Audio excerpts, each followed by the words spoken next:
Introducing Everest, the world's first customizable and premium mechanical keyboard experience. When designing Everest, we wanted to bring an uncompromised, highly personalized product to the market. We offer you maximum freedom of choice. Let us show you how. Comprised of CNC milled double aluminum faceplates, you'll immediately see and feel the exceptional build quality. Feature-packed, Everest includes a modular media dock and magnetic numpad with programmable color display keys, hot swappable mechanical switches, RGB illumination, and a magnetic palm rest. The media dock with display dial allows you to control your media, adjust and easily switch profiles, check your system info, and more. It will also feature indicator LEDs. No matter if you're a lefty or require the numpad to be on the other side of the keyboard for macro purposes, gamers rejoice. Everest can make it so. Everest isn't just for gamers. It's designed with flexibility and freedom of choice at heart, making it the perfect keyboard for designers, illustrators, editors, and all professional users. Create profiles that remap your keyboard to have your most frequently used commands conveniently bound to keys of your choice. Optimize your workflow every day. Take your performance to the next level. We don't believe in one size fits all. Our highly modular design makes Everest just right for you.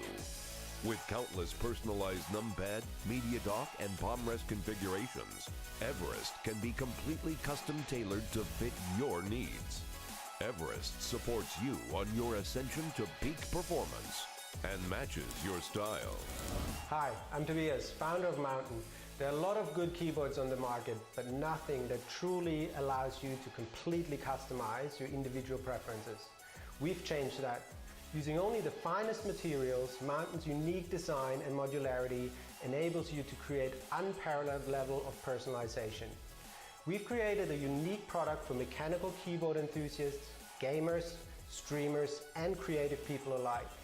The Everest keyboard can be what you want, when you need it, through ultimate freedom of choice. You now have the opportunity to be one of the first to get your hands on the most sophisticated feature-packed keyboard ever made. Thank you for supporting us. Reach your summit with Mountain.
talk now?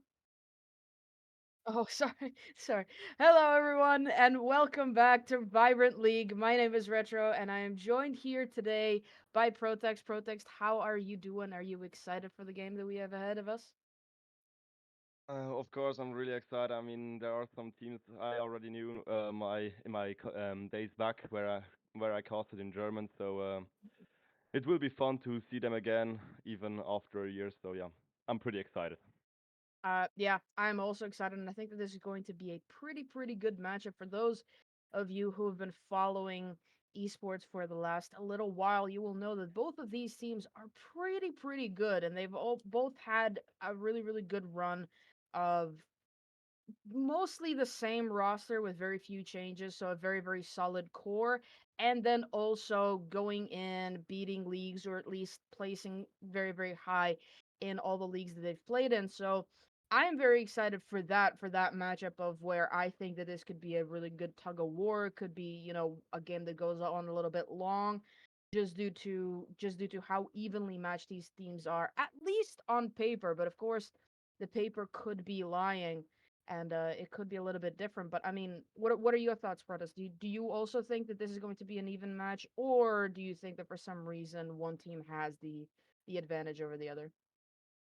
I mean, at least from the stats here in this season of the Vibrant League, Austrian Force did have some really good matches against Project LFO or teams against Lumina Gaming. On the other side, Five Stars, they didn't really do well till yet. I mean, they lost all of their matches, mostly even in a big number. I mean, there's a 7 against Viperio, there's a 3-7 against GTC, a also a 3-7 against R6 will never live again, and also a 1-7 against Wild Gaming. I mean, there had some pretty strong opponents with Wild and Viperio, but it doesn't really look that great for them in this Mm-hmm. kind of stage.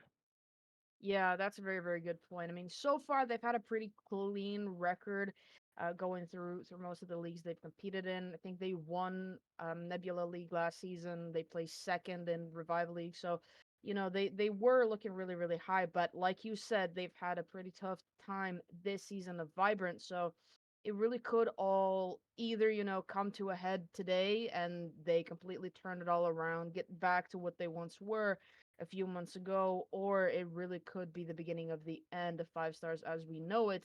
Meanwhile, Austrian Force are going as strong as ever, having some pretty successful results recently. So it really could get interesting. Chalet, though, not a famously Five Stars map.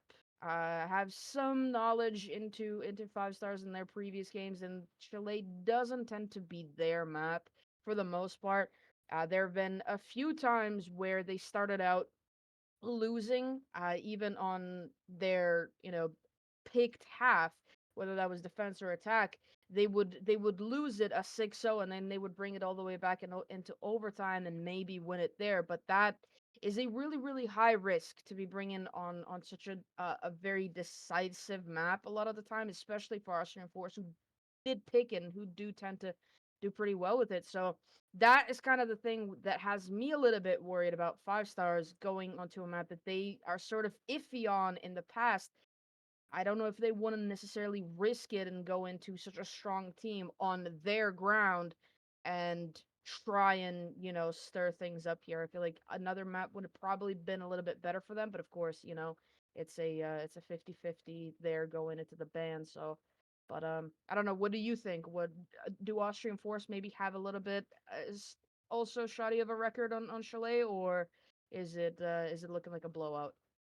I mean, if you just look at the stats from the other games, of course, of this season in the Vibrant League, Five Stars already played it twice, and they lost it in a again a really yeah decisive win for the enemy. I mean, there was a game in Playday 5 against Wild Multi Gaming where they played 1-7, and another one against R6 Will Never Live Again.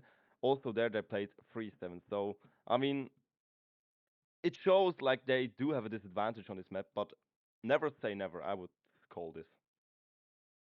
Yeah, I mean, I couldn't agree with you more, but I guess we'll just have to wait and see how it all turns out. We have all the players in the lobby. We are just waiting for those check marks before we can begin here, and then we'll be underway with the game that I'm excited to see the result of, just due to how important of a game it really is for 5 stars. I mean, in terms of everything, it might still not be that important. There's still so many play days for them.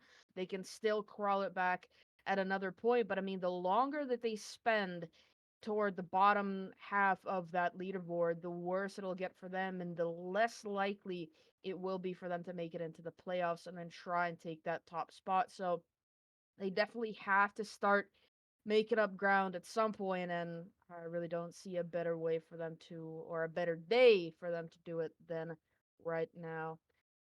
My goodness, they're taking their time with this one. Lord, I swear to God, I've seen them say R like 10 times and then say not R like 2 seconds later, so still just waiting to see what happens and where we go. Although it does look like we'll be starting out in a second here as we see that beautiful um what do you call it?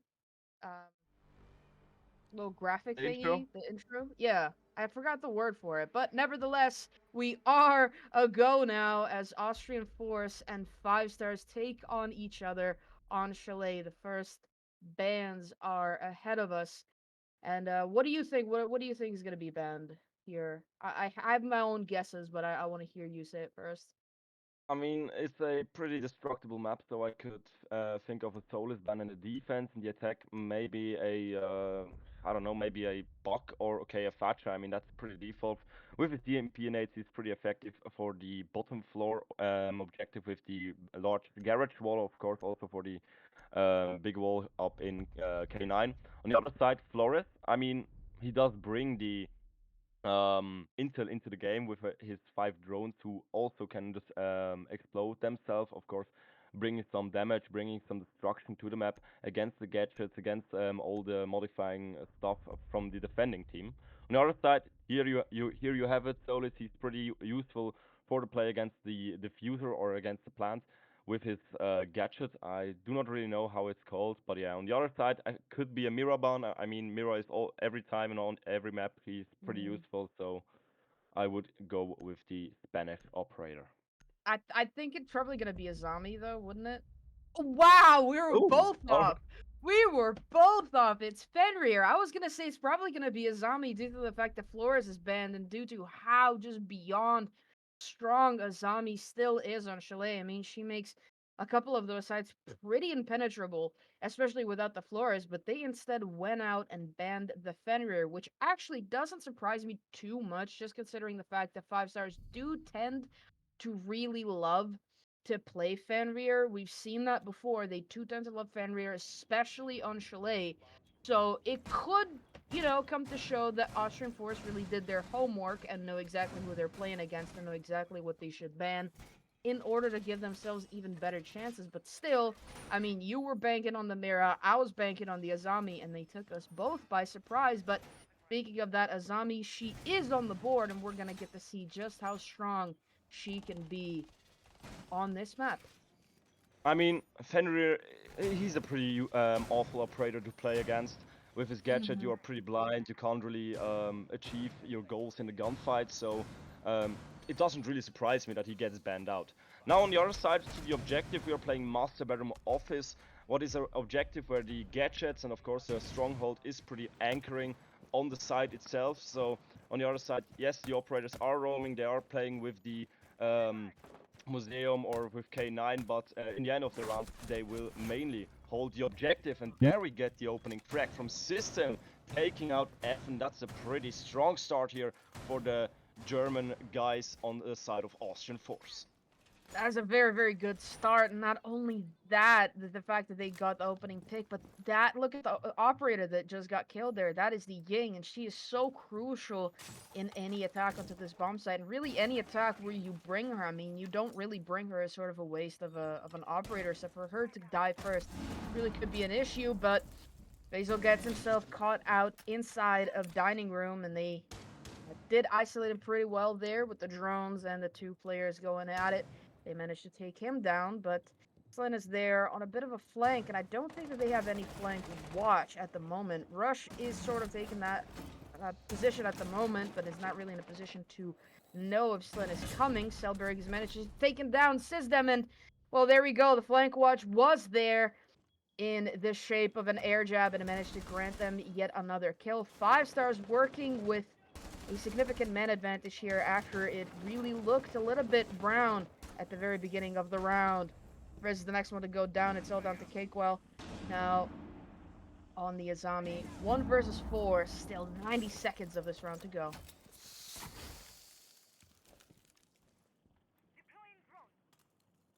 Yeah, on the other side, only the Azami is left. He's playing from the bathroom, trying to get maybe 2 more kills. He gets one. In this case, it's the bug, of course, with his skeleton key, a pretty useful objective on this map, but not in this stage of the game. Another kill against Kepa on the Nomad. Also, she already used her air jab, so gadgets aren't really in the game anymore. But Russ finished the game with the exit frag here against Azami. That means it's a 1-0 lead for the team of 5 stars. Now, looking back to the round, Austrian Force had some crucial faults in their defense, or just in the game, in the way of the game. I mean, with this Austrian Force lost the main property of their team in roaming. So they didn't really go for the gunfights or for the late game. They already showed really strong, aggressive strongholds early on in the game, where they lost the gunfights, and that was the point where 5 stars just could concentrate themselves on the objective, where only 2 more players were alive. So 5 stars played it good, even after a not so great start with a opening frag against them while spawn peeking, but still they recovered it, and that's a 1-0 lead for them, and I think that's something you can build on. Oh, 100%. A very, very good round win for them here. As, of course, I said that they do have a very, very unfortunate track record of going, 0-6, sometimes even 5-1 or 1-5 rather, on their opening half on Chalet, and it does really tend to bite them in the ass later on. So for them to get that opening round, even after losing that opening kill, is definitely going to put a little bit of confidence in their boots, and that's going to put even more confidence as Selberg is able to take down Slan, who tried to go for that very late sort of spawn peek, late in terms of setup. I mean, they were already spawned, they could hear that glass break, and they reacted perfectly, got that kill, managed to get themselves that opener, and are now just working to isolate the rest of these players and get that round win yet again. Them a little bit of pressure. Stefan goes down. Very unfortunate peek of his head there. Manages to take himself down. Sizdem equalizes. And still under pressure from that library side.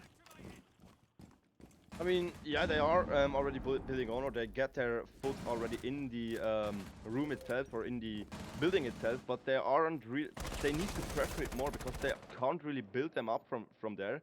That's why then they need to build another front. In this case, they are trying to build another attack over K9, so they can sandwich the players on the balcony, on the on-side balcony. On the other side, Ross gets a kill against Riz. That means we are in a 2-3 situation. Again, Austrian Force has 1 player less than 5 stars, but still they have a C4 what can do pretty much much damage. On the other side, also 3 more smoke on smoke itself. So they will be able to prevent another attack. Reparent takes out Kel. That means again we have a 1vx situation, but 5 star is it again who will take it all for the 2-0 lead.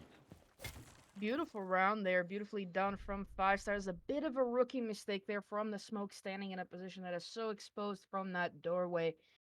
Beautiful, job from 5 stars to take advantage of that. And what I could see was that there had been a lot of yellow pings coming out from the 5-star side. We could see that down below when Rush took the kill onto the mute, roaming inside of gaming, and throughout the entire round you could see, or inside of bar rather, you could see yellow pings coming out every which way from the side of 5 stars, which does mean, or at least does suggest, that they have their hold on their drones very, very well, which a very, very good thing and a very important thing to have in your back pocket as the attacking team, especially if you're starting out on attack. You definitely don't want to be learning that mistake from, or definitely don't want to be learning that from your enemy because they took advantage of you with the drones. I always say drones are the very most basic thing in Siege, and managing to take control of that early on is a very, very good thing, and is, something that can help you later on, even if you don't really have too good of a hold of the rest of your attack, and maybe, the team is still new, maybe you don't really know how to play, together all that well yet, maybe it's a map or a site that you're not comfortable with, but having those basics down, having the droning skills placed well, can go a long way, and we just saw that round. But now they're down into the basement, and well, they're going to try something new. Now, as Five Stars managed, it took 2 rounds from them up top. Yeah, it's pretty important for Austrian Force to get themselves now into the game with one full round, because if Five Stars will take another, they will already at least draw it for the round swap. And on the other side, again, they take the opening frag against this and against a player who did make consistently kills in the games. So also with the gadgets or with the material in this game, it's a pretty important kill. You take out three smokes, you take out the shotgun, who's really strong in those small close quarter combats here in the garage. So again, Five Stars making here a pretty big jump and put themselves in a really comfortable position. On the other side, they're already inside in the fireplace, so that means they would be able to play vertical against the players down there in Wine Cellar. Of course, also Slim, one of those players who will be now in trouble. And now you can see here the new operator Ram, of course, with his gadgets, who will just make just a big difference in this attacking top to bottom floor game. Um, Really interesting to see. But still, 1 minute and 30 seconds to go. That means we are having a little bit less than half of the round in front of us.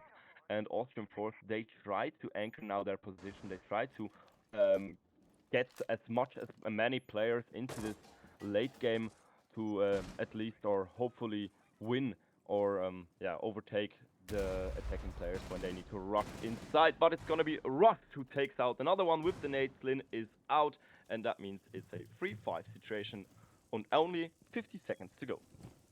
Yeah, very unlucky 3v5 here, especially as now they've lost their Warden, so any flashbacks that are going to be raining down, and there are plenty, really could be doing a lot of damage. C4 went out and missed. I think it also got shot as well, taking a lot of damage there was Riz, but he's able to take down Selberg. There goes, beautiful swing from Cakewell, who blocked that staircase down, managed to find one at the Zeppin, but the plant is going down. Reference made his way deep into the bomb site, safe and sound, with cover aplenty, and can't do much about that as the plant does stick. Beautiful swing, and then re-swing from Cakewell to find Reference. Rush still inside of Boiler Room, is able to find one on a sliver of HP now. Basil all on his own. They have hatch control. They have Boiler Room locked down. Even with the 1 HP on Rush, this is still pretty unwinnable for Wazel, but he manages to find that one kill. There goes a C4 blow. Won't find anything. Kepa, all he needs to do is bait him out. But no, it's Wazel that baits him out instead. Finds a beautiful kill with plenty of time to spare. And is able to find that diffuser disable as well. Finds the round. Wins the round, and takes Austrian Force into a technical timeout. It appears they have some issues going on. They are looking to fix them in short time. While they do that, Protext, walk me through that round, or at least through the final 30 or so seconds of that round, with that plant going down and everything being so chaotic. I mean, the Austrian Force had themselves in a really comfortable position. They were 4 against 5. I mean, yes, they were in the. They didn't really have that much player than 5 stars, but still, they were in the defending side. They just needed to hold those damn angles. On the other side, we had 5 stars who got themselves into Wine Cellar. They got themselves into a plant position, but on the other side, they didn't really have the breach open. Of course, they had the hatch open, but you aren't really able without the breach to um, secure the plant back there at those wine cellar tables. Okay.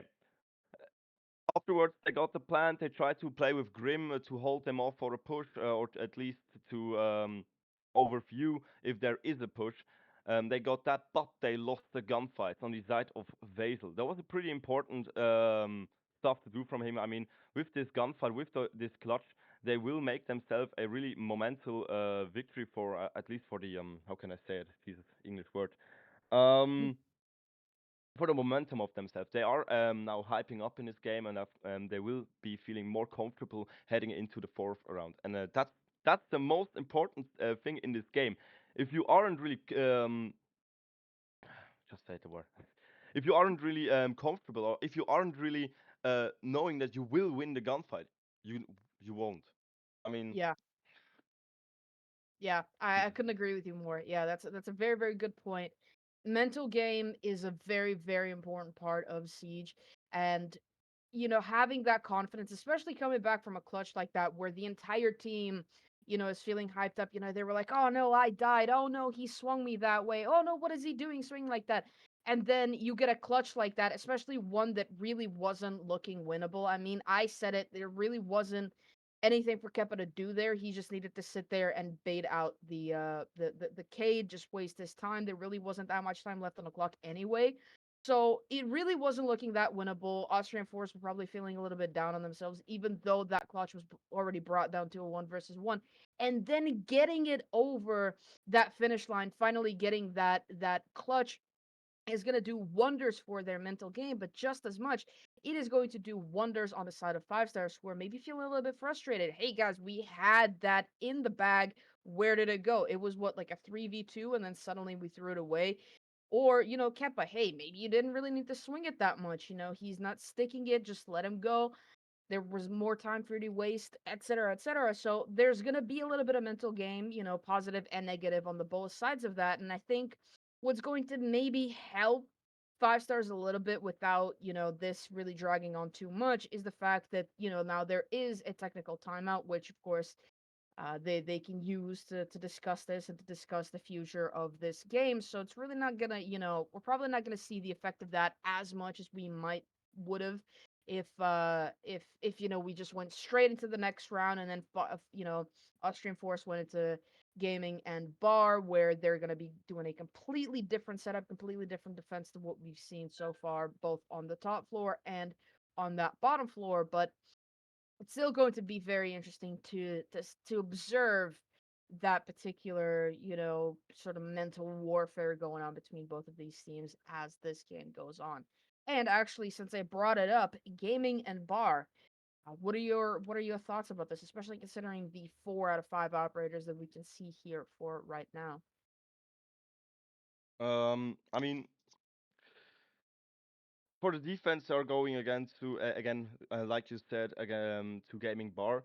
With Frost, I mean, you can cover the windows with Frost and Mirror, Jäger, and Zami. They will be able to play upstairs. I'm wondering what's gonna be the last operator. It could be a Pulse maybe, or more a roaming operator like a Oh, Vigil, um, something like that. I'm thinking Right. Castle maybe. I feel like Castle is pretty important for Of this course. bomb site, but oh, Oh, Mute! okay. Mute works. Mute works, actually, to be fair. I don't know if he got a chance to pick the operator or if the game picked it for him, seeing as he barely loaded in, but nevertheless, Mute very, very much works, especially because we already spoke about how five stars really, really like to drone, and they've so far been very, very strong with those drones, so bringing out a Mute, making them work a little harder for those drones, especially if they're trying to pre-place them anywhere.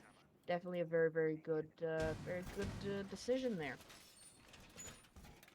I mean, yes, the mute really works, but on the other side, again, you already told us about Castle. Castle would be pretty useful now in this objective to hold them off for a direct push over at least Piano. They are now able to just push through or just hold angles through.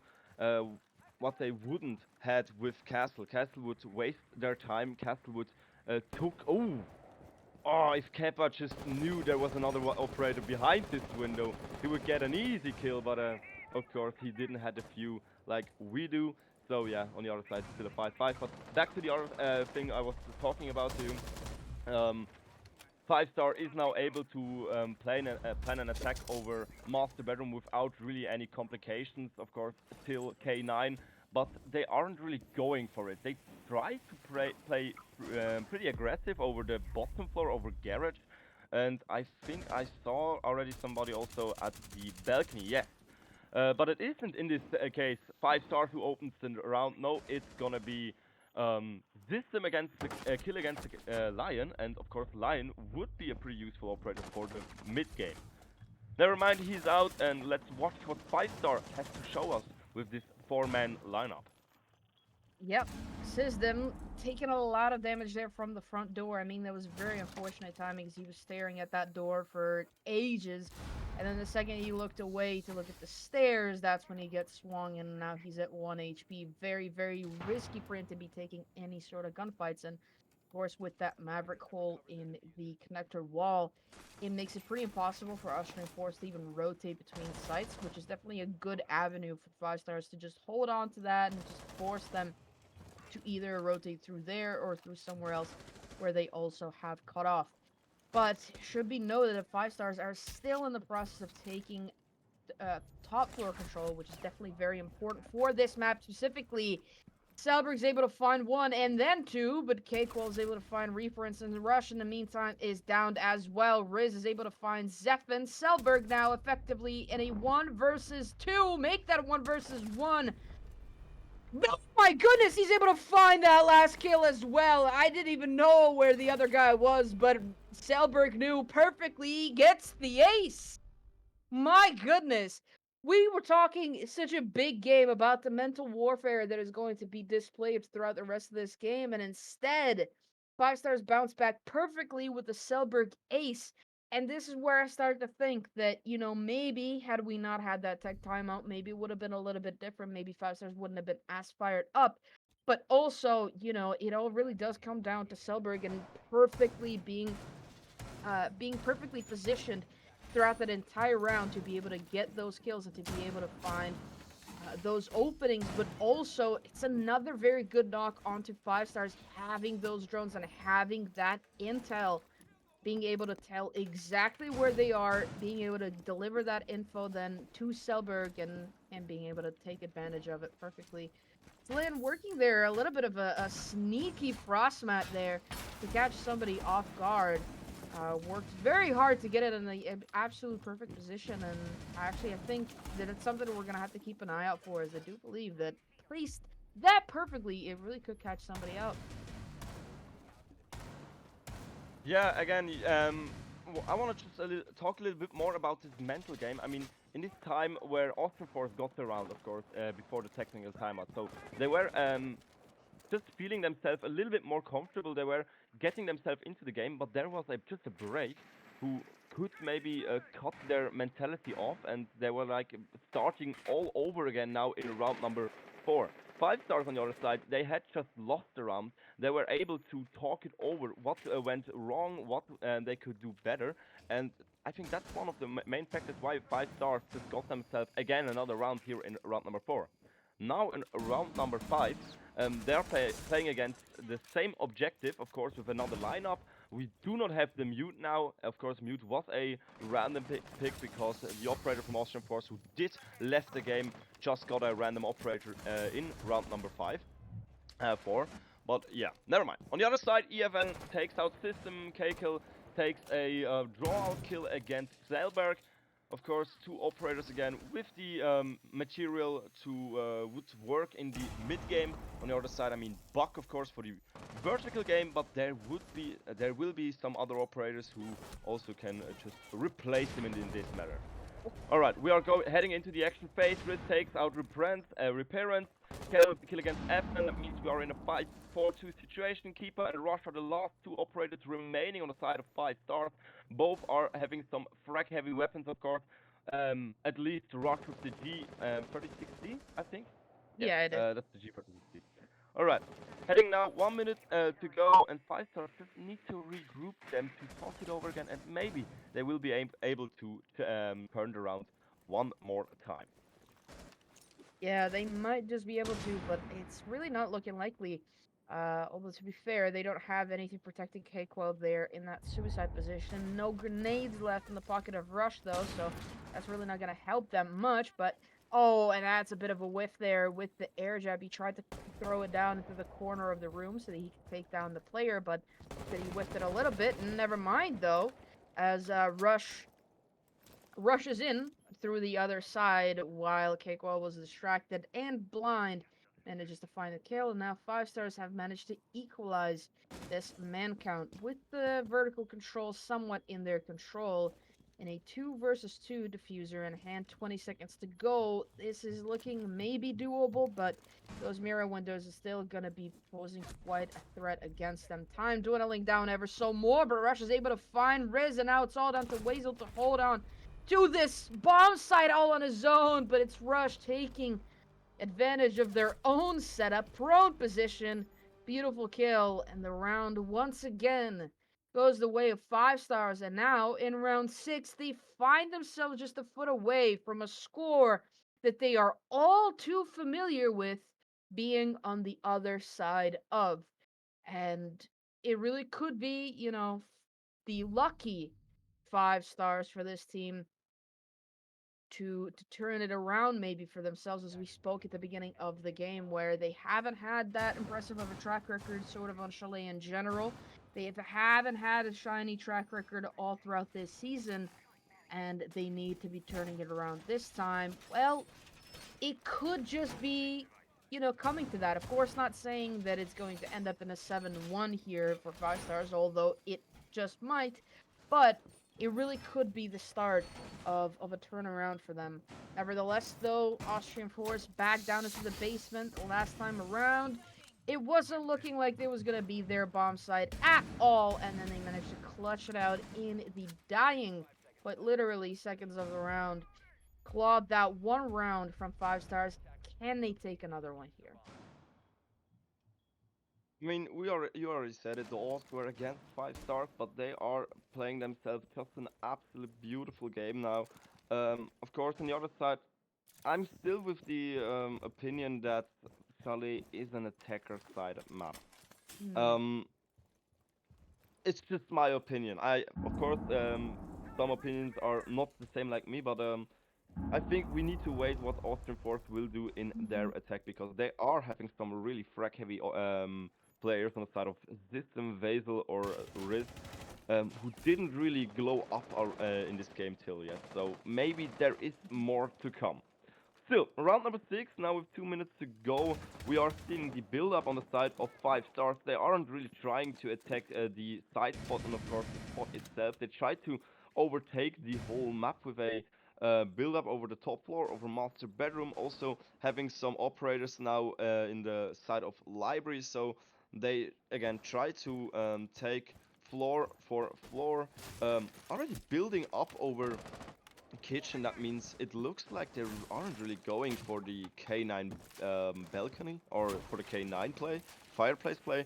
What is pretty interesting, because 5 stars are having, I mean, Austrian Forces do have some operators lined up there. So yeah, still 1 minute 30 to go, and it's now time to shine for Austrian Force.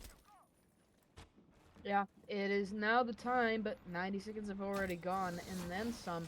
5 stars have made their way into the boiler room, and they managed to find out Weasel in his position inside of Trophy. He has since had to drop down into the big garage, and now he's all alone trying to hold off from so many different angles. And lucky for him, it is a room that is pretty solid from most places, so he's still going to be able to waste time if nothing else, but I do believe that he's...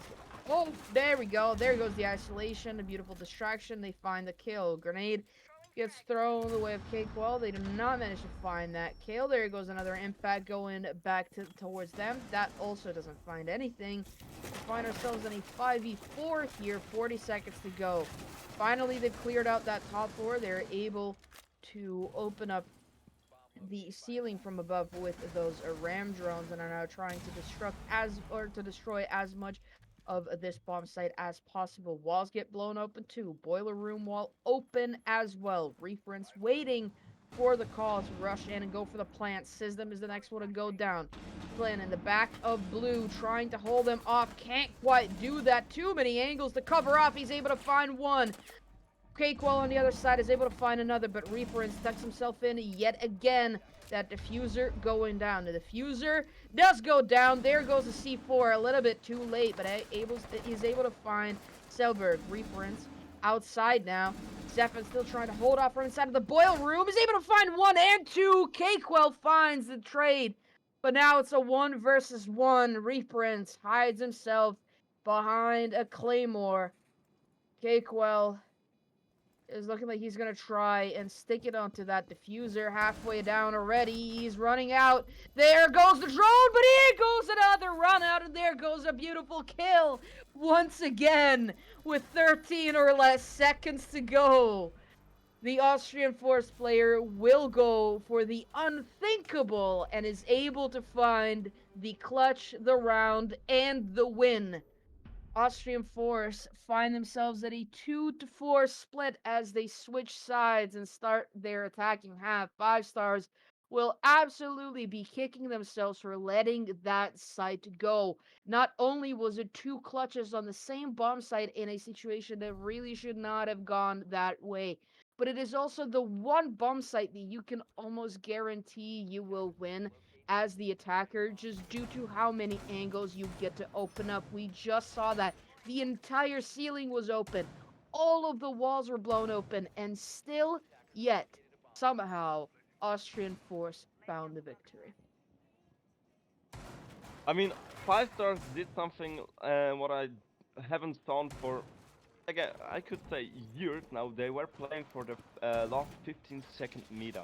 That was something where you saw, I think 2-3 years ago, it was really one of those main things to do in a Rainbow Six competitive game. To go for this last second push, to go just squeezing in all your operators in the last 10 to 15 seconds. 5 stars did do it really well. They had some great positioning while the after plant situation, but again, you already said it. Austrian Force got themselves just this another amazing clutch here again from QKill. It was the same operator. I think it wasn't on the same. I mean, it was the same player, but I think it wasn't on the same operator. Last time we saw it wasn't, on it wasn't the same player. I think it was Vasil with the Cade, and then oh it yeah, was sure, Matt. the zombie. Yeah, that's it. Okay, I called it wrong, but never mind. Still, Austrian Force did get themselves a positive round now right before the round stop, so they could go maybe with a better mental game into the second half, and they are starting not this strong with an opening frag against them, against Riz, against Nomad. This road flanking operator. I mean. Flank protector, but on the other side, they did get 2 kills against a Frost and also against the Valkyrie. That means, of course, 1 C4 already out, who hasn't really been used, I think, or just didn't saw it or hear it. But still, we are having more than the half of the round to go. 5 stars. They try to hold the strongholds, of course, of the objective. 1 player upstairs trying to hold it against the top to bottom floor game. On the other side, we also have 2 players who try to hold the objective. Now, Austrian Force really need to think. They really need to prepare themselves for the attack and try not to walk in some stupid angles and lose some miserable gunfights. On the other side, they are doing it right here. Vasil and Kel are getting killed against QKill. I mean against EFN. That means, of course, we are having a 180 switch here. 5 stars now again in the lead. Never mind. Austrian Force switches it again to 1 lead. Only Mira now living in the objective itself. He tries to hold the push off against the Yana, who will be successful. And of course, Slin now in a 1v1 and 40 seconds to go. 40 seconds to go. The diffuser, I believe, is in no man's land. Currently not in Slin's possession, so he will need to fight to try and get control of it. But those back cameras, they are everywhere, and they know exactly where Slin is. Reaper is getting active. Pitch perfect, point perfect. Pings onto the player, but instead he just stares through the ceiling, leaving himself exposed, and Slin, with a little bit of information of his own, is able to find that kill. Austrian Force, once again, completely claw it out. the round from the jaws of death where it really wasn't looking like it was gonna be their round. All Reapers had to do was sit and wait. He had the information. Slint did not have the diffuser, and I think Reapers might have even had the information about where the diffuser was. Instead, he left himself exposed and lost the round. A very, very good one there from Austrian Force to find that clutch, but once again, 5-stars letting it slip through when they really should not. And now switching bomb sites as well. I really don't think that that was the problem. No, it wasn't really. 5 stars, they are now hanging out. I mean, they are now kind of feeling the mental game turning against themselves. Austrian Force did get now some really close run, but they just got it. They just clutched it out, and that is why Austrian Force, I think, they will be now in a mental high state where they will win more of those um, seeming like impossible gunfights. Yeah, it really is going to take quite a lot here to see whether or not 5-stars are able to take down or are able to continue to win, or if Austrian Force will just completely turn it around. I mean, you were saying earlier about how it's your opinion that that Chile is attacker sided. I do believe that it's also statistically, on average, the more attacker sided map, especially, obviously, and of course it depends on the region. I think that it's way more attacker sided in North America than it is in Europe, but it still is quite attacker sided, or it tends to be. But that rings true once again as Keiko is able to find the opening kill there onto Selberg, taking down not just a very important player who's aced in this game, but also a very important operator of that Azami, who will now no longer be able to throw down those Kiba barriers and keep Austrian Force at bay. Instead, they will have a mostly free range of roaming, so to speak. Yeah, and again, it's Keiko. Oh, that's a really Wow. important kill now. Rush takes out the main fragger on the side of Austrian Force. That means, of course, they will be now, yeah, heading into a mid game with some players who aren't really glowing up. Now, they aren't playing bad. No, don't want to say that, but again, this one player who really glows up, who really takes those important clutches, those important gunfights, he is now out, and now Austin Force need to regroup themselves. They need to, of course, overthink their strategy. Um, go for more of a play against the objective, not over the top floor. I mean, they aren't having Rem anymore. That's another reason why you won't want to do this. But still, they need to also focus now on the time, because the time is running out. Still, one more player from the defending side. No players from the defenders are upstairs, so they can concentrate now for two main fronts, of course, against the objective. But they need to still be aware from the bottom floor. There are two players who aren't on the objective. They aren't on the same floor like them. Vasil takes the job, takes out Rush, reappearance with another frag or a refrag against Vasil. That means, of course, again a draw situation. And Austrian Force is now spread out. One operator on the B side of the objective, another now in the area of the A side of the objective, and the system is also going for the plan. That means, of course, they need to support now each other. On the other side, 5-stars, they need to go for a retake of the objective, what they will do. Kepa with the kill against Flynn, of course. 1-2 situation, system last player alive. He is in a sandwich position, but he takes out Kepa. Of course, he just needs to focus into the south side of the building, but Reappearance takes out the kill with the last few health bars left, and also will defuse the diffuser. That means finally another other round on the scoreboard of 5-stars, and just one more round to go till they are in a match point situation. Yeah, 5-stars really are bringing themselves ever so closer to a potential victory, which I, really did not see coming. As successful as 5-stars have been in the past, we've spoken already about how that record has started to dwindle down. So really, I did not expect them to be going at it like this. And especially, I mean, I already said that these are two very good teams, and that, at best is going to be a tug of war, and it's going to be a very, very close match. But to see 5 stars just take it for the most part, very, very unexpected, and a very, very good round there from them to have won.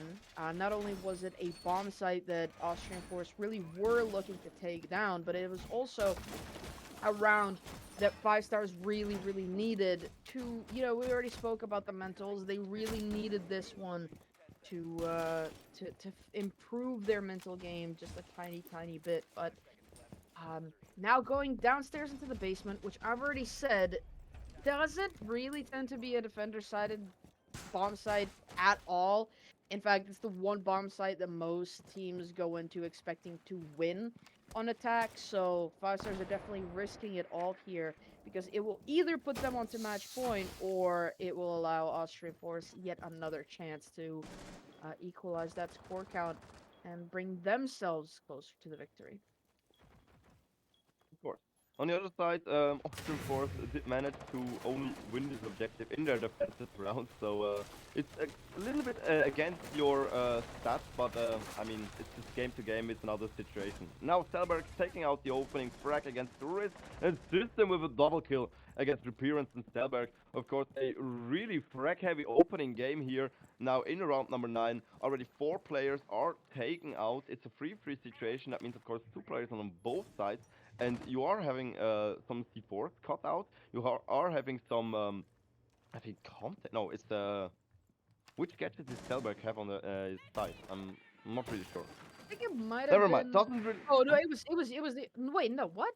I think it might have been the barbed wire. Oh, Does yeah. Lucy have barbed wire? I'm actually No, not it was sure the anymore. cam. It was the cam. It was the bulletproof. See at the top? Oh, Oh, there's a bulletproof cam right next to the C4. That must have been the Malusi. Because no one I else mean, has it. 1 year ago you could ask me anything about this game and I just could answer you it. But again, it has been a long time since I was active in the Rainbow Six esports scene, so I will need my time to again get back into it. On the other side, we are seeing now a push on the side of 5 stars against. I mean, on the side of Austria Force, they are trying to play again like 5 stars in their attacking rounds over the northern side of the objective. They try to play over Weinsteller. So that means, of course, the main breach in front of um, Garrett, Garrett isn't really played on, but still, 5 stars they just need to focus on one side, and that should get themselves in a really comfortable position. Yeah, there goes another breach onto that one wall. They're really prepping themselves to get into the bomb site right now. That's exactly what they try to do, but those Banshees catch them off guard a little bit, and Rush is able to capitalize off of that. Find the kill. There goes yet another one onto Slin, and a beautiful pre-fire. Hold down M1 to find Cakewell. The round will go 5 stars way, and once again, this game is proving the statistics mean nothing because although that bomb site tends to be quite severely attacker sided, this is the 3rd time now that we've seen defense take it. But not only that, we've seen for the first time 5 stars take it into match point, which really could it could all be over here. I mean, I said it earlier that I don't really think that it's going to be a 7-1 from 5 stars. I didn't think that it was going to be a 7-3 either, but it's looking more and more like it. However, though, they are going into that bar gaming bomb site, clearly choosing to just avoid the office and bedroom bomb site in its entirety if they can. But it's also the one bomb site where the last time they played it, they really weren't too successful. It was a round that should have gone their way, that then started to slip away from them a little bit, and then in a dire second, when it was Reappearance in a 1v1, he let it slip away just a little bit too far. So hopefully they learn from their mistakes from the last time around, and they're going to be a little bit more prepared for this one. Austrian Force deciding against what was looking to be an Amaru rush somewhere, probably because they were expecting a different bomb site, and this one are deciding to go for a pretty buck standard setup, at least as far as their current team composition goes. Yeah, again, another opening round. It's now 5 stars who try to get themselves this first ever win in the Vibrant League Season 1. They haven't managed to get one till yet, but for everything, there is a first time, and maybe it's going to be 5 stars who will take their first victory today. But still, they need to, of course, take one more round, and this one more round, Austrian Force will do everything to prevent that 5 stars will get it. So let's have a look. System takes out Reappearance, of course, a really strong operator for the late game with the smoke canisters. Now taken out, he will not be using them anymore. And on the other side, of course, they will also get the overhand in the operator amount in the game.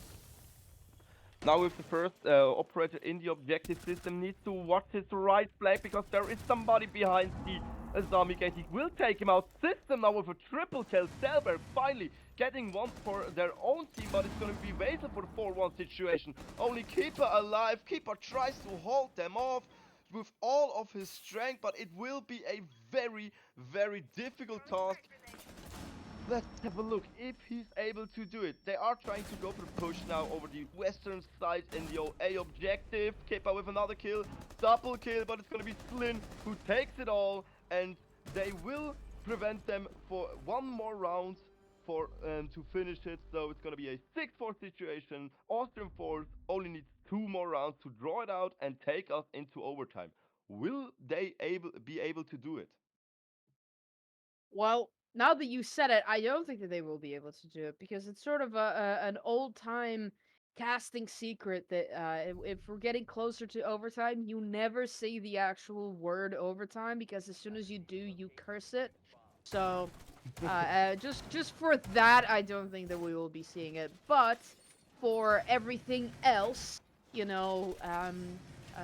being just a little stitious aside. Yeah, it really is looking more and more likely. Austrian Force still have quite a lot of work to do, especially coming here again onto this kitchen bomb site, which it did go 5 stars way, but it really came close. I mean, it came down to a 1v1 where Reaperance was a sliver of HP. It came down to, just whoever that was pushing up from basement, winning the gunfight against the Sledge. I think it might have been Slin in that position, holding off the flank and just losing that gunfight. I mean, that's really all that it came down to, because if Slin wins that gunfight, there is no way 5 stars win that round, not unless, a major throw or something like that happens, or just a completely miracle clutch. But all in all, that's sort of what it came down to. And, we could go even further, before that, Austrian Force being a little bit, misshapen and everything like that. So it did go 5 stars way, but it really, it was sort of at the tail end of the round that it was looking like it was going to be that round. So all of that rambling, sort of there, Austrian Force do have a pretty good chance still here to take a round. It's gonna take a lot of work though, and I mean it has already gone. They don't really seem to have too much control, and Keppa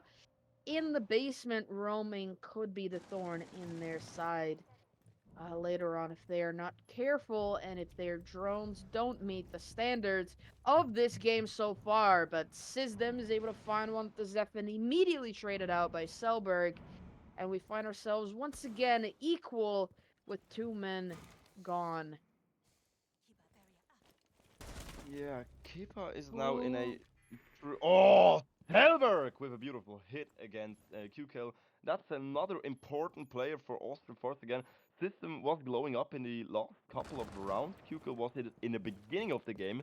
And now both frag heavy operators are taken out. That means 5-star do have a pretty strong advantage now over Austrian Force. They just need to finish it as well, like this. So that means, of course, they aren't Faisal, Slin, and Riz. They may not be able to turn it around, but they will, because they get 2 kills against Rush and against Selberg. That means, of course, a 3-2 situation again. And Austrian Force is building themselves now around the objective, so they could be able to push it. Riz with another kill against Kepa. It's just the Frost alive, and he will drop down. He will let the objective go to players of Austrian Force, of course. So he will be, or he not must to retake it.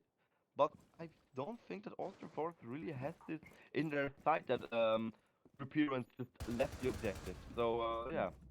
No, they didn't really have it in force. Nope, Reappearance takes out Vasil 1-1 situation. 5 stars is turning this game in a makeshift, yeah, I mean, in a emotional roller coaster here for us, and that means, of course, Flynn against Reappearance. 5 star, Reappearance, 12 seconds. Is he able to clutch it out? He has the wrapping, he knows exactly where the operator is, but Flynn takes Reappearance, and it's just now heading into the maximum amount of the normal gameplay or of the normal rounds. One more round, and we could go into overtime. Yeah, now it is really looking more likely than ever. I mean, we will definitely be seeing all 12 rounds of gameplay so far. So, we either see overtime or this is it. This is over. Very, very interesting. Very, on the edge of my seat to see what happens here because that was a very, very crazy round. And to be completely honest, until Reapers was running around trying to catch Slyn while he was still planting, I did not realize how low the clock had gotten.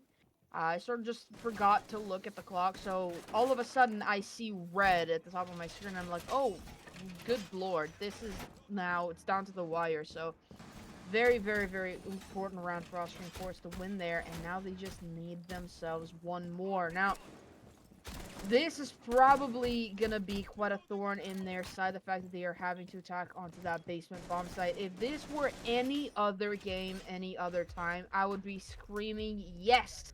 Austrian Force have a chance here. Austrian Force have a real strong, good chance to take this one, to take us into overtime, because that is typically what you'd expect when seeing this particular bomb site get played. You'd expect the attacking team to take it, just considering how much control you can get when you're attacking. But due to the fact that this particular game has a 3-0 record for the defense, I am not so comfortable saying that this will 100% be an Austrian Force win anymore. And it really will just, time will tell whether or not Austrian Force can take us into overtime or 5 stars have set themselves up perfectly to take it all home. Absolutely, that means, of course, again, 2 minutes of absolute excitement on our side. Of course, I hope also for you in the viewer seat here in the chat. Let's vote or just write into the chat. What do you think? Who will win this round? Will Austrian Force take us into overtime, or will 5 star take it all and leave this 6-game play day with their first victory? But still, it's a long way to go there, a long way till the end of the round because Austrian Force, they need to prepare themselves to, of course, head themselves into the objective itself. They need to clear the whole building, they need to clear the whole sites, and of course, try to push all of those roamers who aren't really existing on side of 5 stars into the objective. No, 5 stars, they are playing really passive in this round. They try to just hold the objective or just hold the floor of the objective, that what would be meaning they are just in the bottom floor, because I can't really see another one or a player on the other floors in this building. Still, Austrian Force now able to playing vertical, they are able to maybe get 1 or 2 kills before they are able to push. Yeah, but look at that clock. The time dwindling down, 45 seconds to go. You already highlighted that for 5 stars trying to play that 20-second meta, and it looks like Austrian Force have forced themselves into that same exact situation. So many of those Banshees still left on those walls. They were already the bane of their existence before, and they could be again. Time dwindling away from them ever so more. 25 seconds to go, less so now. The diffuser still in the hands of Riz. He's not really able to find a position to push in through. Selberg and Rush both find a swing, both find a kill. There goes another one. Slin is trying to make something happen, but he can't. He gets swung from every which direction, and it's Keppa all around to find 1, 2, and 3. The round, just as it began, is now over, and 5-stars have spent all too long throughout this entire season looking for a victory, have finally found themselves one. Rush the MVP according to the game, and we are very much excited at the fact that 5-stars finally able to find themselves a win. That was something that none of us expected, really, or at least did not expect it in such fashion. I mean, at the very beginning of the game, we both said, it's going to be a little bit dicey, and Austrian Force have so far been such a strong, strong team. There really was no reason to doubt them, and instead, what I thought would be at the very least a tug of war, a very close game, round 15, ended up being a 7-5 win for 5-stars, which of course, not to take any credit away from the side of Austrian Force, who really did give it their all and got just, a smidge away from that overtime. It was all 5-stars for at least half of that game. I mean, some of those runs, especially at the very beginning of the game, were all 5-stars, and they proved themselves. They could start looking like the old 5-stars, but time will tell. Time will tell about that one.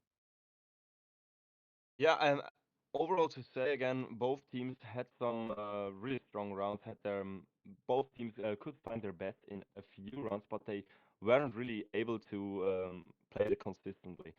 Also, a thing to say is that 5-stars just had in around again their best player on the other side was Austroport, but they weren't really able to manage it. That both teams had a round where they both played consistently strong. So what I want to say with this, of course, some rounds Austrian Forces got really the overhand overall. They controlled it. They knew exactly what they want to do. They exactly knew what 5-stars is gonna do. But in the other round, they just were completely out of control. They just lost the round already early on in the game with some early opening frags, of course, some few kills. Who at least in their defending side on side of Austrian Force, they had some roamers. They lost their gunfights, but they didn't really just lose one. They lost like 2, 3 or something like that. And then there were only 2 more operators in the objective itself. And I mean that's pretty heavy to try to take a 2v4 or 2v5. So yeah, I would say Austrian Force lost the game already in the defense, but still, it was a strong game. They had some strong attacks, but in the end, the better team just won it. Yeah, I couldn't agree more. And we've already rambled on so much before, during, and now after, so I won't keep you all for any longer. There is another game coming at you in about 45 minutes that will be Protext and Time to Light. I don't know who the teams are, but definitely stay tuned on for that I one. know it. It will. Oh, you know it. Well, there you go. You can introduce it then. But that will be it for me. You will see Protext as well in about 45 minutes. But that is me out. And I guess Protext, you can take them out as you introduce the next game. Thank you, of course. The next game will be a very interesting game, at least from the leaderboard. It's gonna be play. It's number 5, Entropy Gaming against number 7, Lumina Gaming. So stay tuned. And of course, on the other side, it was a pleasure to cast with you, Retro. You as Hopefully, we well. can do it again in the future. But on the other side, stay tuned. Go to the toilet, take something to eat or something to drink, and we will be right back with the second game of the evening. Bye.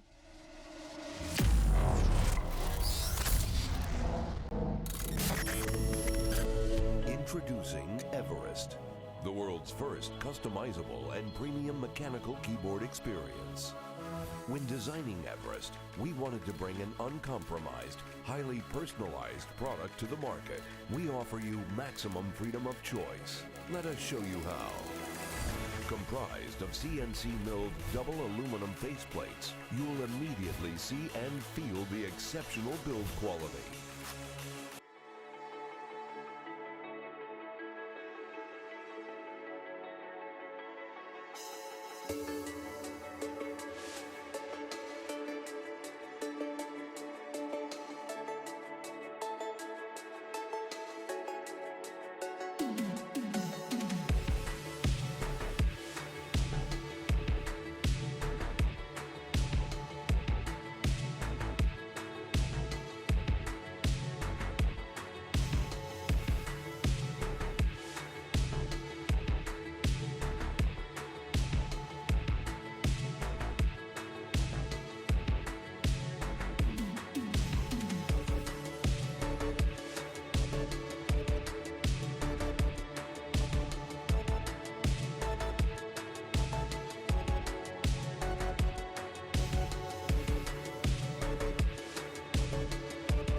And welcome back, everybody, for our second game of the evening between Entropy Gaming and the guys of shit. I don't have the names in front of It's me. Lumina. It's and Lumina. Lumina Gaming, of course.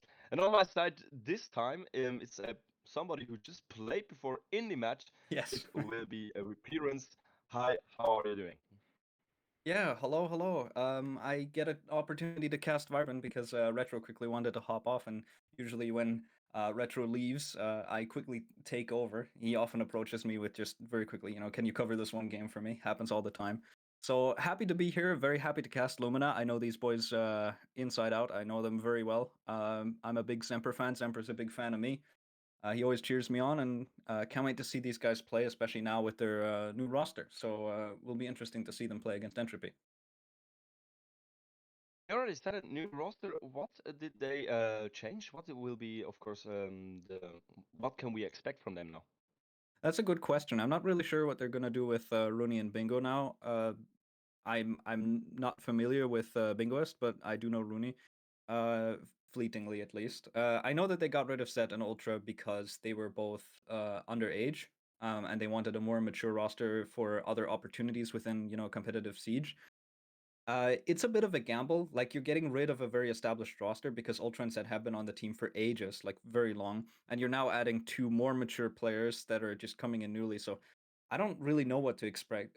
I know that Entropy is a middle of the pack team, so Lumina definitely have a chance of beating them. But with the way they struggled against Austrian Force and having to mesh with two new players, I would definitely give Entropy the edge. But always believe in Zemper.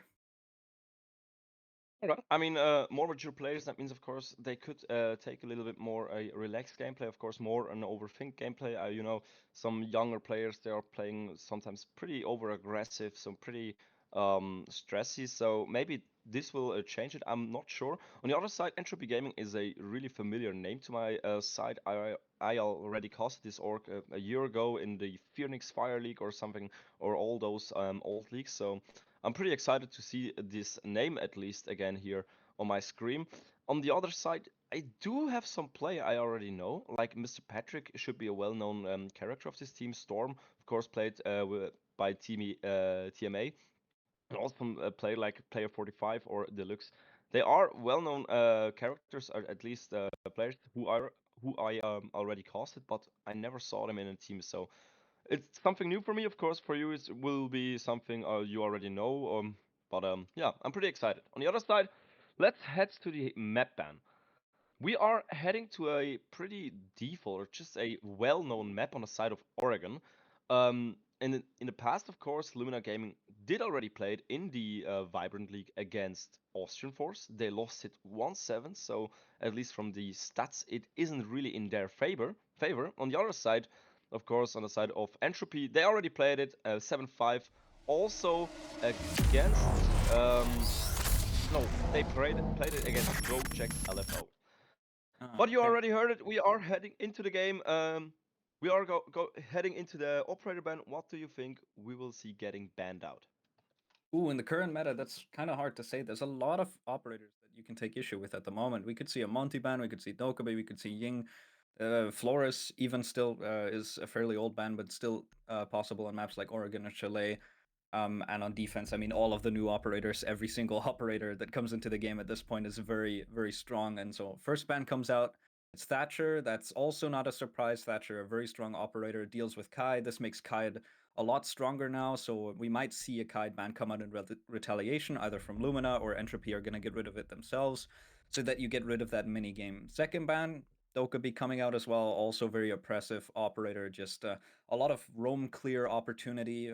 With Dokkaebi being banned, you now leave Lion and Jackal open. There's so many opportunities now. You can't ban enough operators to get rid of every option, so you just gotta pick whichever is more favorable. And there we go. We see it. Lumina, they take out Kaid in return. They don't want to leave Kaid open when Thatcher's off the board because that makes him very, very strong. And Lumina start on attack, so they choose to get rid of it.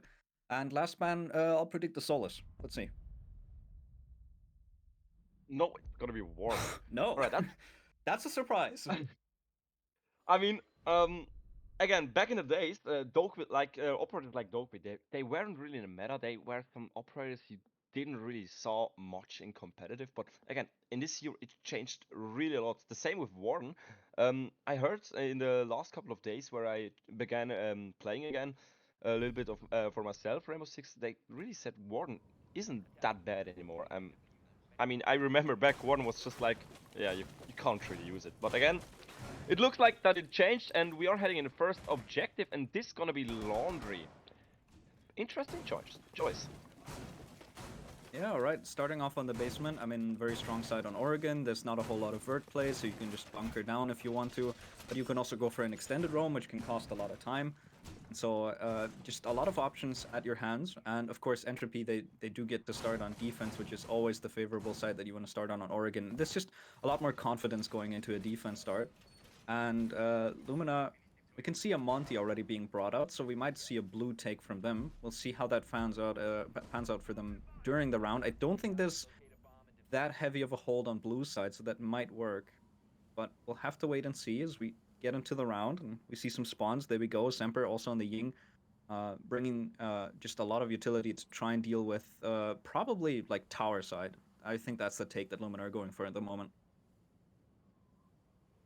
Yeah, it really looks like they are repelling now up. That means, of course, they want to clear out the whole tower and aim on getting the opening frag against Maggie. That means, of course, a breacher is out on the side of Hibana. This will, of course, difficult to play against the hatches. Okay, on the other side, you do still have the breaching gadgets on the side of Monty, but also Monty is getting pressured on now, taking some damage in, I think it's the bunker play, but still.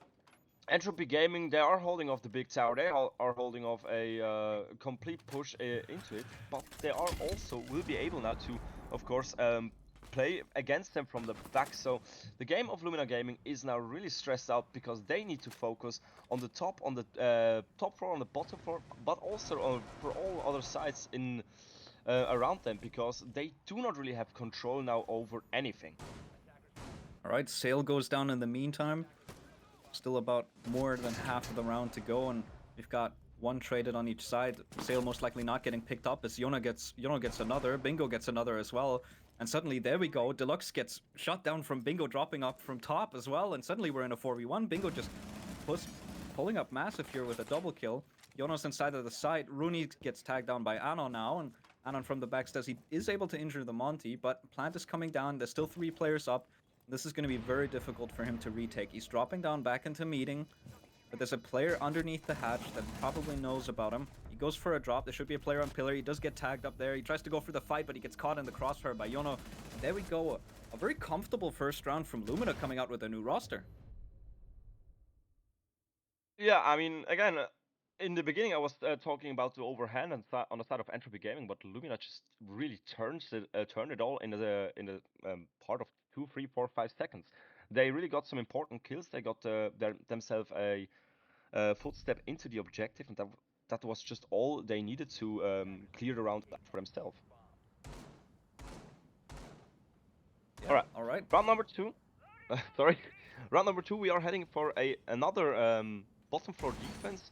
Of course, Entropy Gaming, maybe they are still a little bit cold in their arms. They just need to a little bit warm up before the game. You don't really know it, but still, the game has started. Lumina takes it out strong. Let's have a look what they will do now in round number 2, where they are attacking again the same site like they did before. Yeah, certainly Protext. I mean, something I can definitely give you here is on the topic of warm up. You know, maybe the hands aren't warm. At around this time, you know, this was one of the earlier games in Vibrant. You know, we played the first game today, so I can say from at least our experience, when you're not playing at like 20, when you're not playing at 8 p.m. CST, it's difficult to find a warm up beforehand because people usually don't warm up any earlier than normal scrim times, which is 7 p.m. CST. And so if you're playing this quote-unquote early on in Vibrant, you might not get a chance to warm up, and so both these teams might be going into it cold, and whoever, I guess, has the better ranked session beforehand might have a better shot at just hitting the first shots in, let's say, round 1 or 2. But something I do want to point out is the Tachanka. There's a shield being aggressively posted up on blue. It does get taken out by the Flores. Flores, of course, on the board, not being banned out anymore on Oregon for the most part. But the Tachanka is very interesting because here on blue, on that bunker spot, there's one little funnel right there in front of Yono where he can just keep putting his Shumikas, and that is just going to waste a whole lot of time. And so Yono is just sitting out there and he can't really do anything as Sail gets the opening pick onto Rooney, and that's the Monty down. That's a very important pick for Entropy to get in the opening round. And 1 minute off the board, Bingo has top floor control, and now Yono tries to push deep, gets himself killed inside of blue as well, trying to push onto a mirror window. And this is starting to turn for the worse for Lumina, as Entropy now up 5-3, and they just need to hold on to this advantage. Yeah, I mean, they are trying to put themselves now in the mid-game into the objective, but they aren't really having any strong hold there, so they just need to try to play this whole game in in less operators, of course, than Entropy Gaming, and try to just get themselves into this objective, get themselves maybe on a side spot, maybe freeze or something like that. But this is really, really hard because you need to go through some strongholds where Entropy Gaming is just able to hold some angles and do the left clicking to kill them. Again, another player here down from Lumina Gaming, so it's a 5-2 situation, only Stamper and Bingos. I'm not sure how to pronounce it, but the Jackal now alive. They are trying to play now over the freezer, and there is another, just one angle. The Stamper is out, one more player to go. Maybe he's able to recover him, but still the Ying will not be able to do much with this with 20 HP more on his left Nearly gets health bar. impacted. And Nearly now with gets another impacted. yeah, sure, absolutely. And now he's down, Sally with the kill. Just one more player alive. It's gonna be the Ying trying to play now over the laundry stairs, but he will face the mirror window. And of course, the mirror window with a in this kind of situation, it's just really hard to play against. And easy kill for Deluxe. That means, of course, 1-1, the first draw now after round 2. All right, after Lumina take the lead, Entropy immediately equalizing. They decide to go back to the same bomb site. They say, all right, first round was a slip up. Let's do this again. Lumina aren't going to do the same thing twice, or at least not succeed doing the same thing twice, because we did see a very similar lineup from Lumina. And this time around, a flawless round. I mean, one guy on the floor, but still a flawless round for Entropy. And just very dominant showing on basement now, cleaning it up, you know, maybe getting the first round shakes off. As you said, maybe the hands are now warming up. And so now it's 1-1, and Entropy are going to the secondary bomb site, going to top floor, and if they win this, we might see first floor coming out as well. But for now, just looking at the setup, we can see a trophy shield, so trophy hold most likely coming through. We can see a mute down below, so most likely holding on to security as well. Just a lot of very default stuff on top floor. You do need to just spread out a bit on top floor. You can't just be holding top because you will get overwhelmed by the attackers. Then they will get too many angles, and so you need to waste their time. You need to play power positions, and you really need to make them pay for every inch of the map that they get. So Lumina, yet again, they're still bringing the Monty. They've got a Fuse on the board. Fuse on top floor. That's a bit of an interesting choice. Might be bringing it for Tower Attic. Not really sure. We'll have to wait and see. I mean, doing something like nobody else on the side, like master bedroom, it's really difficult because the objective is just it's one of the obvious most obvious objective in the game, so you can't really go really away from the norm or do it successfully more than one time. So I think it's pretty normal that Entropy Gaming will go for this default play. On the other side, now looking into the game of Lumina Gaming, they aren't really focusing on big tower. They try to play over the east and over the south. That means, of course, in this time, Armory will get played on and the balcony. In this time, Entropy Gaming, they are playing aggressive against it, but still, it will be a very bloody warfare here in the next couple of minutes. Alright, Storm with the shotgun here, just sitting inside of Closet, waiting for somebody to swing inside of Master. At the moment, Lumina going for a very slow pace, not really wanting to just run head first into the shotgun, not really sure how to take this. Armory control is gained by Lumina, and at the moment it looks like they are trying to deal with Master, and they're trying to deal with the trophy shield. And as soon as they have that, they can start worrying about Storm, but no, they're not even looking at him as Storm gets the opening pick onto Semper. Semper's not looking the right way. You gotta turn for that. Storm now gets the opening pick. He is up against the Monty, and he gets absolutely deleted by Magi stacking up with the Monty. And there we go. Now this master control for the side of Lumina.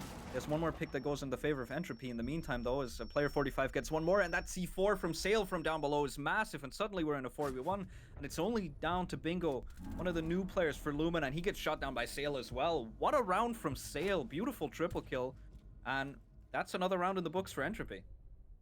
Absolutely. I mean, this so far was just a round saver for them, or Lumina already had some difficulties to enter the whole objective, of course, because they did really had a strong force from Entropy Gaming early on in the building. That means, of course, they had some players in Closet, they had some players in Hunting. They couldn't really get themselves into it, and afterwards, where they did get the kill in Closet, there was just one C4, and the game really was lost exactly in this moment where those two players just died.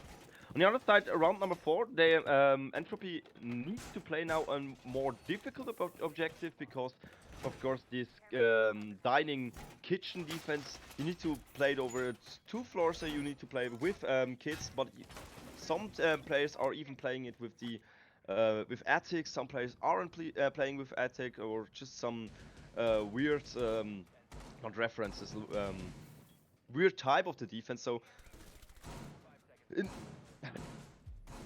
I can't find the word. Sorry, you just need to overtake it. Weird sort of defense, I guess. Oh, no. Yeah. Yeah. At the moment, yeah, dining tertiary bomb site. Of course, it's going to be your third pick. Entropy not choosing to go to this bomb site until it was absolutely necessary. And as we see a very beautiful just camera swing up through small tower, we can see that Lumina is very heavily focusing on small tower, and no presence inside of small tower, so that is forfeited over to them. It's looking like Entropy are more playing around the shower side, wanting to keep control of this wall right here that we could see the Asami looking at earlier in the round. A big meeting extent coming out on the backside, so a lot of places to fall back on, really trying to not get themselves trapped inside of sight for the side of Entropy, and Rooney gets just echo stunned. I don't think he got that echo cam either. I think it's still up there. Might have moved now, but okay. Just some early time waste coming in from the echo, playing a bit risky with his drone, just getting some information. As Yono now from the top, a very common breach. This one's been done for ages. Just going with that thermite from up above to get the wall down below. And now they've got the wall open. They're staring at a mirror window, and they need to get the wall inside of bathroom open as well. They do need to flush that player in bathroom out before they can go for a plant opportunity. But decent small tower control gained already, trying to go for that breach now. And Bingo in the meantime working from the back as well, so not just a one-dimensional take, trying to go from multiple angles to try and pinch Entropy in the middle here. With still half the round to go, Lumina is setting themselves up for a prime position to try and go for an execute here. I mean, again, how you already told it, Lumina is going for a one-dimensional or pretty two-dimensional, not for a one-dimensional attack, but on the other side, Entropy Gaming, they are really having operators over the whole map now. The looks with the first kill, the refrag from Yono getting the look, so they are trying to get themselves now into bathroom successfully. Semper with a kill, but also Sale with a kill against Magi. So many kills now in the last 20 seconds. They need to try, of course, to prevent themselves from just going into the flare, just going into this gunfight without any strategy, because a few players just really died in some, not that great corners. Now Sale with a kill against Semper, just Yono with a little bit of HP left, and he needs to try to get 2 more kills, but both players are really holding some pretty nasty angles. Of course, at least Mira is behind this gate of a zombie, but I'm not sure if he knows that somebody is behind it. He tries to go for the plant, but he got spotted, goes for the gunfight, gets the first kill against Sale. 1v1 situation. Storm does have a little bit of advantage with his HP, but Yono will get the plant down. That means that we are in a post-plant situation. Storm just needs to peek, and a beautiful wallbang brings him the round, and Entropy Gaming will go in a 3-1 lead and at least go with a draw into the role swap. Alright, a very nice try from Yono in that 1v2. It started out as a very good attack for Lumina, just trying to, get all the chess pieces, all the puzzle pieces in place to try and go for that execute. But ultimately, just the Monty pushing inside a bathroom, getting taken out by that Asami. Sure, there's a trade coming out, but after that, there's just an explosive amount of gunfights, and Entropy take advantage of the chaos. And ultimately, it ends up temporarily in a 2v3. They bring it back. Suddenly, it's only down to Yono. And a good attempt from Yono to try and clutch that. Massive props to him for sticking that plant even when the C4 was coming out next to him. Not getting baited out by that whatsoever. He does not care. He just sticks the plant because pros don't fake. But ultimately, too low HP. He does get killed through the wall because he gets caught crossing. And so Entropy taking another round. A little bit shaky, but it was on their third bomb side. That was their third choice bomb side, and they won it. And so now they get to go back to basement. They've lost it once, won it once, and so we'll see if they can keep that trend up of just improving on basement every time they go to it, or if Lumina maybe have an answer for it. As I quickly want to point it out, Protex, I don't think we have a Monty this time. No, it's really the first time Lumina is playing without a Monty, I think, overall in this game. But again, Entropy Gaming, the first round where they lost, it was just a round to figure out how I think Lumina is playing. Of course, also in a round to at least get warm, getting themselves into a game. Afterwards, Entropy really had a comfortable, they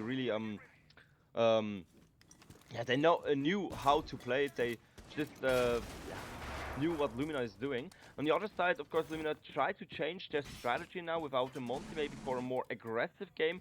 They had some really slow attempts in the second round of this objective. But again, Entropy now faces another force, now faces another strategy, and we just need to figure out how Entropy is reacting on it. Yeah, all right. 45 seconds into the round, we can see Lumina again going for not the fastest of takes, just deciding to take it slow, not really wanting to make any mistakes. I assume there's some pre-placed drones. Semper pushing himself inside a lobby. Just a bit of control coming out on first floor. They want to take control of this part of the map and then start getting the hatches open so they can put pressure onto the side. You can see Rooney already getting that done inside of Freezer, getting that hatch open. Now opening up onto Freezer stairs. So just going for a bit of Freezer control. Probably going to go for the meeting hatch up next as soon as they have droned it out, as soon as they have control of it. Then we'll have to wait and see if they want to rotate their take, because they are looking at mirror windows right now, and if they're not dealing with the mirror windows, we could expect them to rotate into blue late, but with already half the round gone, it looks like Lumina might commit to a frontside take, and if they don't deal with this mirror window properly, they do have smokes, but other than that, not really much to deal with, and so this could cost them if they don't execute properly. Absolutely. Now the first utility play against Entropy Gaming with all those gadgets, of course, of the operators, but it will end in a gunfight. Bingo with a kill against player. Storm takes out Rooney. Now a beautiful nade from Yono against N, and that means, of course, Lumina is again in a operator advantage. Also going for a plan with this cover of Sense, of course, something we haven't saw today. The look could take up much, and they just need to retake the position of the diffuser, trying with a first push over the freezer. That means, of course, the western side will be enemy free, but I don't think they are sure of it, so they still need to place a cover there, and also of course continue their attack. Now Yono gets a kill against the Lux, gets refract from Sale. Semper is the last player alive. He needs to prevent the defuse, of course. And the pushing now. Semper with a kill against Sale. Storm gets Semper. Will the time be enough? It's gonna be a very, very close one. Just about enough time for Storm. Yeah, just about getting that refract. Semper, very unfortunate, not able to clutch that 1v2. I love that execute. The Warden is banned, and it was Entropy who took it out. But ultimately, I think this attacking strategy played very heavily into this Warden ban. Nobody can look through these smokes. Neither can Lumina. They didn't bring anyone to look through it either. No glass on the board. But just smoking everything, just avoiding these mirror windows by just placing sense gadgets everywhere, which was an incredible play. On top of that, some smokes here and there, a firebolt behind the mirror window to clear that mirror away. Rooney ultimately dies to it, but he does clear that position, and that's good enough for them to get the plant down. Sadly, they can't hold it in the post plant because Sale just hits a very nice shot onto the Jackal, and then ultimately just a very good 2v1 retake onto Semper, and they can't really just hold onto that diffuser long enough. But a very good attempt, and I love the originality coming out from Lumina, bringing a sense into play. That's not an operator that you see every day. Absolutely. I mean, he's a pretty new operator, so a couple of teams just need to get used to it, or maybe just figure out how to really use him. And that's one really smart way to do it. Now, on the other side, we are going into the last round before the role swap. Again, Entropy Gaming got themselves into a really comfortable position with a 4-1 lead. They maybe even could stretch it out to a 5-1 lead, but would take them 2 rounds before a possible win. But again, this is the future. We just need to see what will go on now in the next couple of minutes, or the next exactly 3 minutes. All right, Entropy going back to top floor. Oh god, Rooney's back on the Monty. This hasn't really been working for Lumina, but they decide to go back to it anyway. So just trying to get Shower's control with that Monty. Somebody stacked up behind it. Sale just going for some pre-fires. What I wanted to say, Entropy going for top floor. They've played it exactly once, won it, just put it away. Very confident round for them, and so we'll see if the story will repeat itself, or if we're able. No. Rooney, that doesn't work. That's a crossfire. You're just walking straight into the bullets of Anon. That's not gonna work. Player 45 gets another onto Semper. That's 2 off the board for Lumina already, and it's looking like Entropy are gonna close this out in a 5-1 half already, because that take falls apart the moment that Monty D extends and tries to push into security with no backup, nobody nading, just top freezes stairs. and you're leaving Sale alive. He's been on fire. He's been getting a lot of kills. He's been finding the gunfights necessary to win his team the rounds. So at the moment, if you leave him alive, that's kind of dangerous. And now you've got less players to try and deal with him. Bingo's inside of kitchen. He does go past that hatch. He now has an opportunity to maybe nade from Vert. He doesn't have an opportunity to maybe kill Sale. And we can see one Vert nade coming out. Nearly connects onto player 45, but not quite in the right position. He's, of course, on hard floor. Can't get killed there. See the sense coming out again. Just, Lumina had almost worked once. They want to try it again. And now, there we go. Sale gets taken down below. So Bingo able to find at least one. And maybe Lumina can recover this. Yeah, they are now already inside the objective on the side of Magi. Yono also tries to play now over the white stairs, but they need to be aware of the Echo player down at white stairs. Now, Anon again, this player who I already told you about, did got a kill. That means, of course, we are in a 5-2 situation. Lumina now really needs to win a couple of gunfights to try to get themselves back into the round. But Anon, again, is one of the big factors, takes another one out, and Deluxe with the exit frag against Magi. That means, of course, a 5-1 swap into the second half. So it's a really strong hold now on the side of Entropy Gaming. On the other side, Lumina, we saw it in the first couple of rounds, we saw it again in this round. They try to play really aggressive with the Monty. I mean, this isn't really the fault. The fault is that they are trying to play, that Monty is playing aggressive alone, that some players is just waiting in the back and maybe try to get a kill, get a refrag kill or something like that. But this is, again, not the... Yeah, that's, I'll pick up on that point. It's just, I know exactly what you're going for. They are playing with the Monty and they are trying to play around it, but the problem is there's a bit of a disconnect, probably in communication between the players, where Rooney pushes up and there's nobody close enough behind him to find that pick before Rooney goes down. And so, best case scenario, he gets traded. Worst case scenario, like we saw last round in the Flawless. And once again, this is 2 flawless rounds for Entropy now in their defensive half before they switch on attack. A very dominant half. After Lumina started out so well, it's starting to just fall apart for them. And this Monty he goes down solo. There's no refrag because I feel like the communication is just lacking. They're not putting anybody close behind that Monty, and that is the mistake they're making. The Monty's trying to take solo engagements, and he always loses those because Entropy is not giving him that. They're hiding away. They're waiting for him to go into a spot where he's either exposing himself to the player or he's exposing himself to a crossfire. And so he's always getting outplayed by just the positioning and team play of Entropy. They've done a really good job of that in that entire half. But of course, now they go on to the attack. We go to top floor with Lumina. And I'm going to ask you, where do you think they're going to put that glass now that Storm is bringing it out? That's a really good question. I think in the beginning they will play maybe over the windows or over the balcony, but in the end of the round, I think he will go into the double window in front of Kid and work with the planter, work with the attacking force now against those players who, of course, want to prevent the plant. But until then, we do have a little bit more of preparation to do on the side of Entropy Gaming. Because again, they are trying to get themselves into the objective, also trying to hold off or prevent any vertical play on the side of Lumina Gaming. What they are doing right now, and with the first frag on the side of Entropy now, of course, before player 45 on Ying got taken out, a utility heavy player who's already down in the first couple of seconds. Now also a roaming player on the side of Lumina Gaming.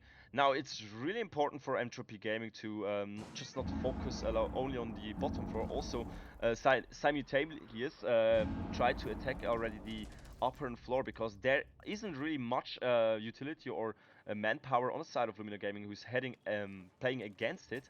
Now of course Magi will go upstairs, bottom floor just got pushed out or got cleaned out, and they are now able to play against the main objective itself. Oh, Yono, he's trying to go for that gunfight. He does find the Yana, takes him down. That's one player recovered, but he takes so much damage, but he takes the head off of Storm. That's a triple for Yono in the round. He's been so impactful. He's the one going big for his team, and once again, he finds 2 massive picks, now up against Anon, but Anon is able to retrade that as, of course, Yono was already low on HP. That leaves it all down to Maggie. He does have a lot of Goo Mines left to play around. There's some flashbangs coming his way, but he can't pull himself away from that. He knows where at least one player is. He should know that the other player's around. Big window as well. He's able to injure one. Maggie now in a 1v1. He only has to kill Sail. Sail tries to go for the gunfight, and Maggie wins it. And there we go. Lumina, they stave off match point just about off the back of Yono finding a massive triple kill. And then Maggie in the 1v2 able to find that as well. That was very scary. Yono was playing with fire the entire round, and somehow he doesn't get burned up until the very last, like, 20 seconds. And that's enough for Maggie to just have all the information he needs to find that 1v2. He was just inside the site waiting for all his goo mines to charge up, and they pay off in late round. And Lumina, they at least for now stay in this as we head to basement. Yeah, I mean, Lumina Gaming before this round, a few players really had some issues to get themselves into the game. Like players like Rooney. Only the kills, of course. You can't really put everything onto the kills or the heavy pressure onto this on this factor, but still, it is a shooter, and fills are one of the main things you need to do in it. In this case, Rooney didn't really got himself into it. Also, Bingos and Semper had some issues. On the other side, Entropy Gaming, they do have a consistent roster of 4 players who are really, they show themselves really heavy in this game, or they show that they are already warmed up or something like this. I'm not sure if you know what I mean with that, but Yeah. still Entropy Gaming has this consistency right now. That's also the reason I think why Entropy Gaming is right now in this lead. They aren't really just on top with their strategies. No, they are also on top with their gunfights. They are winning it, and they, of course, that's one of the most important things. Now, going into round 8, we are seeing for the first time Lumina in the bottom floor objective. Of course, Entropy Gaming had some luck and had some issues in the first 2 rounds in it. Let's have a look what Lumina Gaming will perform here on this bottom floor side. Ooh, Sail's going in aggressive. He's already inside of Elbow. He does try to find the swing against Rooney. Both take a bit of damage in that trade, but ultimately no harm done. As Sail now finds a long angle onto Bingo as well.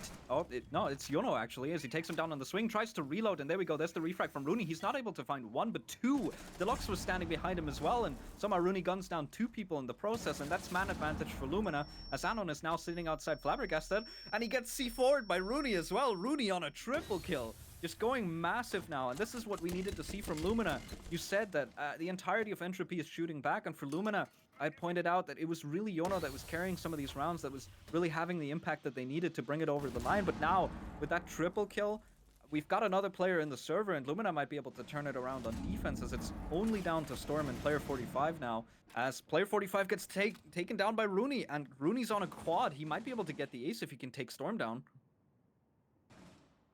Yeah, Storm, I mean, he has a strong weapon, but it isn't really a weapon designed for a clutch situation because of that DMR kind of style. And again, it's a map where you have really many small corners, and it's just a real big disadvantage. And it's gonna be Rooney with the big kill in this game, and an ace, of course, as well.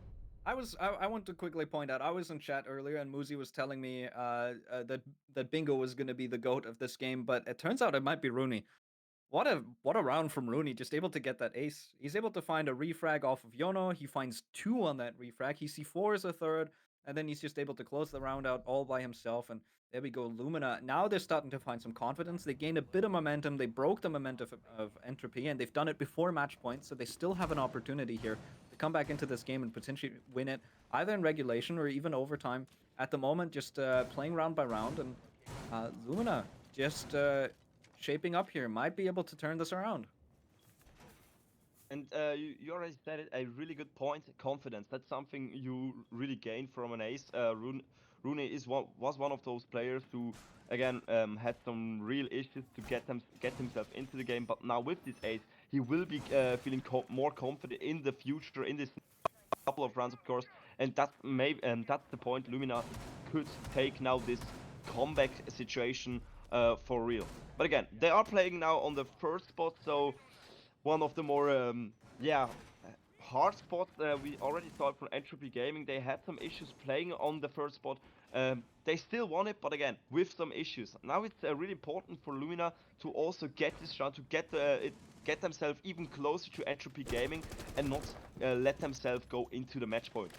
Now Sale with the opening frag. Yono is out again. One of those players who really performed well in the first couple of rounds. Him getting a shot out will also break a little bit more his confidence. What could be, of course, one of the not so strong factors for the future. Rooney, he's still gunning. That's 6 in a row for him now. He equalizes, kills player 45, who's also been having a rough patch. You said, 4 players, all but one on Entropy, are really fragging out, and at the moment, player 45 is just on the wrong end of the barrel most of the time. And so, a bit of a trade coming out. Rooney's still on fire, and if Entropy don't start shutting him down, he might just single-handedly run away with this. And you've pointed out, Yono goes down, he might lose that confidence, but it's not just about him, If the rest of Lumina can start shaping up, and Magi got a clutch, if Semper, my goat, can get himself into the game, and there we go. As I speak of him, I blessed it into existence. He takes down Deluxe, and that's man advantage for Lumina now. With over half the round still to go, Sale finds a good refrag onto Rooney, shuts that element down. That's a very important kill to get, but Sale's not looking the right way. He doesn't know where the shots are coming from. He gets tagged up from top armory, so he has to pull himself back out. Sale also going massive, 12 and 5 at the moment. Just a bit of a stalemate, 3v3, and Entropy just trying to see if they can find any information where any of these defenders are, and Lumina just holding strong, just playing their positions at the moment, not wanting to move. Storm finds Semper in return, so now man advantage is forfeited. They had it for a moment, Lumina, but they throw it away again. And so now Entropy man advantage. Let's see if they can convert. Yeah, also they were playing the whole game off spot, so just one player is there in the objective, one player is maybe able to hold it, but Bingo maybe takes it into consideration to also go to his pre-mate and maybe help him, but still, he gets the kill. Storm is out, 2-2 situation, it's drawn out. Sale tries to push him or tries to hunt him down. On the other side, it's Anon who's playing a little bit of a solo game back in Big Tower, so also those two players, they need to try to play together. Like this, Sale takes out Maggie. It's just Bingo is alone with the MP5, trying to clutch it out. He tries to the first peek, he gets shot and takes damage, but he takes out Sale. 1v1 situation off in a pros plan. That means, of course, the time will tick down, and he needs to kind of a little bit pressure himself to make this push, take the balls, and push Addon out of the Big Tower, take him out of the game. Now he's right in front of the diffuser, but he just ignored it. He tries to go for the kill. He knows where he is now. He knows where he is. He tries to go for the swing. But it's Addon who takes out Bingo, and that means Entropy Gaming is now in match point situation, and that means, of course, they would be able to win this game in the next round. But Lumina Gaming, of course, now able to play the stronger objectives, of course. Yeah, very good team plays, you said, from Sale and Anon coming in that 2v2. Just Anon tries to go for a bit of a fight on the player behind Sandbag. Sale goes for a drop, just drops right on top of him while he's reloading. There's no chance you're going to win that gunfight. Sale just absolutely demolishes him. Sale goes for the plant. He does get caught out ultimately, but he trusts in his teammate. Anon can clutch the 1v1. And, of course, Bingo was in a tough position. He's playing a very slow and loud operator. Malusi is, of course, a 1-speed. And the gun isn't that great. I mean, the MP5, it has a decent fire rate, but you kind of got to go for headshots because the damage isn't all that great. The fire rate isn't all that great. It's okay, but for most weapons in the game, it's considered subpar. So, not able to find that clutch. Instead, Entropy break the momentum of Lumina. They kill Rooney. They're able to get rid of Yono as well. Semper's not able to find more than one in the round, and so they're just really keeping a handle on every player of Lumina. They're not letting anyone escape after that one incident with Rooney. And so Lumina now staring down the barrel of match point. They got to come back here. They need 3 rounds in a row in their defense. Of course, doable on Oregon defense. We saw Entropy doing it. They went up 5-1 in their half. And we can still wait and see if Lumina might be able to repeat the same thing, and then we look at overtime. But for now, it's looking like Entropy are just very close to locking it out. But no, a spawn peek from Bingo. He's able to take down Storm. All right, he could see the feet shining yellow on the bottom of that barricade, but he's not able to find the player. And instead, it's going to be Bingo on the dock that finds the opening pick onto glass. That's, of course, a very important operator off the board. No nades. You can no longer look through the smoke. Yono finds a pick as well, and there we go. Lumina just they respond to a lost round with even more aggression, and at the moment it's working out for them. Now a 5v3. Let's see if they can convert. Absolutely, of course. Again, player 45 still not able to get himself into the game or get some momentum to, of course, get him out of this kind of, yeah, not so great position. Still, on the other side now, Entropy Gaming, they're playing over the west side. They still need to clear out the bottom floor, so Lumina Gaming isn't able to play vertical in the post plant situation. But they are having some issues there because they aren't really able to push themselves into kitchen, or I mean into dining, because there are so few players try to play against it. But Sale now with a crossfire from the bot outside gets the kill. Beautiful done, beautifully done. I'm What? sorry. How is Semper alive? One question. How is Semper alive? He just got naded pretty much in the face by Deluxe. Semper is somehow alive after that. He took like, I don't know, 20 damage. Don't care. It's also very unfortunate. Bingo going for that swing through the wall, not able to find Anon. Anon down on 1 HP, and now Rooney, there we go. He's back in the game as well. He's able to find Sale, who's a very big player for Entropy. So now you've got Anon and Deluxe standing. Both can, of course, frag. Both are positive at the moment. Just, they've both been playing the game. The only player I'd be worried about is player 45, but at the moment, Semper just trying to go for that flank. He has an idea of where that player might have gone. I think he went outside as Maggie's able to find Deluxe, and there we go. Semper goes for a hop out. He tries to find the player on Repel, and Anon is not turning around for it. He doesn't care, but no, the Mossy doesn't commit it. Goes back inside. So Anon just, he's got 30 seconds. He's probably going to take this to just quickly talk. This round is pretty much over. There we go. Rooney finds him with the shotgun. And they just got to consider, you know, just forget about this round. It doesn't matter. We have 2 more opportunities to close this out. Let's talk about the next round. Let's consider how we want to attack against Lumina now, because this round is important for Entropy. What's done is done.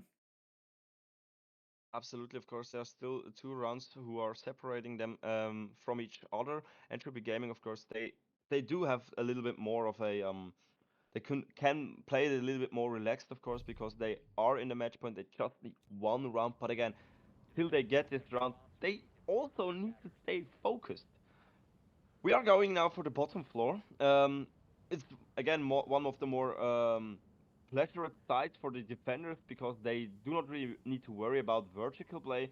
The only things what they need to worry about is the play over the stairs, over the freeze, and of course over bunker. But again, there isn't really much destructible walls or yeah, floors where they need to worry about. That is my opinion of a pretty relaxed or can keep you a little bit more calm. So, Jesus Christ. On the other side, they are Lumina Gaming is trying to one pick. Wait a minute. They're trying to get the drone. Ah, yeah, there okay. we go. Oh, sorry. Bingo just runs outside, gets the drone, rebarricades. They really just wanted that drone. That's what the Solus is good for. You can see drones outside. You can quickly go for a spawn peek onto a drone, and that's good information. But, no, I talk about the Solus, but Yono's already injured. He's involved in a lot of opening engagements, but he does get picked up by the dock. There we go. He just gets stimmed right back up to full health and leaves. I think he might have gotten barricade banked, gotten injured, and just immediately gets picked up as if nothing happened. That is the power of Doc. That is a good opportunity to show off where Doc really shines. And, since I'm speaking of Doc, not an operator you see every day, we've also got player 45 on the Blitz. There's more shield action going on. We saw the Monty brought out by Lumina pretty much every round, and now player 45 bringing out the Blitz as well, trying to take Freezer. Ooh, oh, a huge play from player 45. He can get a kill, but he gets injured, but he's also using the... why is Yono using the utility? I mean, he missed 2. That's not really great for the future of the game, but still he gets the kill. On the other side, of course, Doc is out. That means they aren't really able to heal Yono up anymore. And on the other side with the kill against Rooney, 4-3 situation. Entropy now in the lead, but still they do not really have a way to enter the objective itself. On the other side, Lumina is now trying to focus themselves only over those, again, factors I already told you in the beginning of the round, of course, of the stairs, freezer, so on both stairs, freezer and bunker, and Semper, of course, is doing it right now. Keep the angle into Big Tower stairs, where he is confronting the He's shot Semper. Amaru. Yeah, absolutely. Nice shot.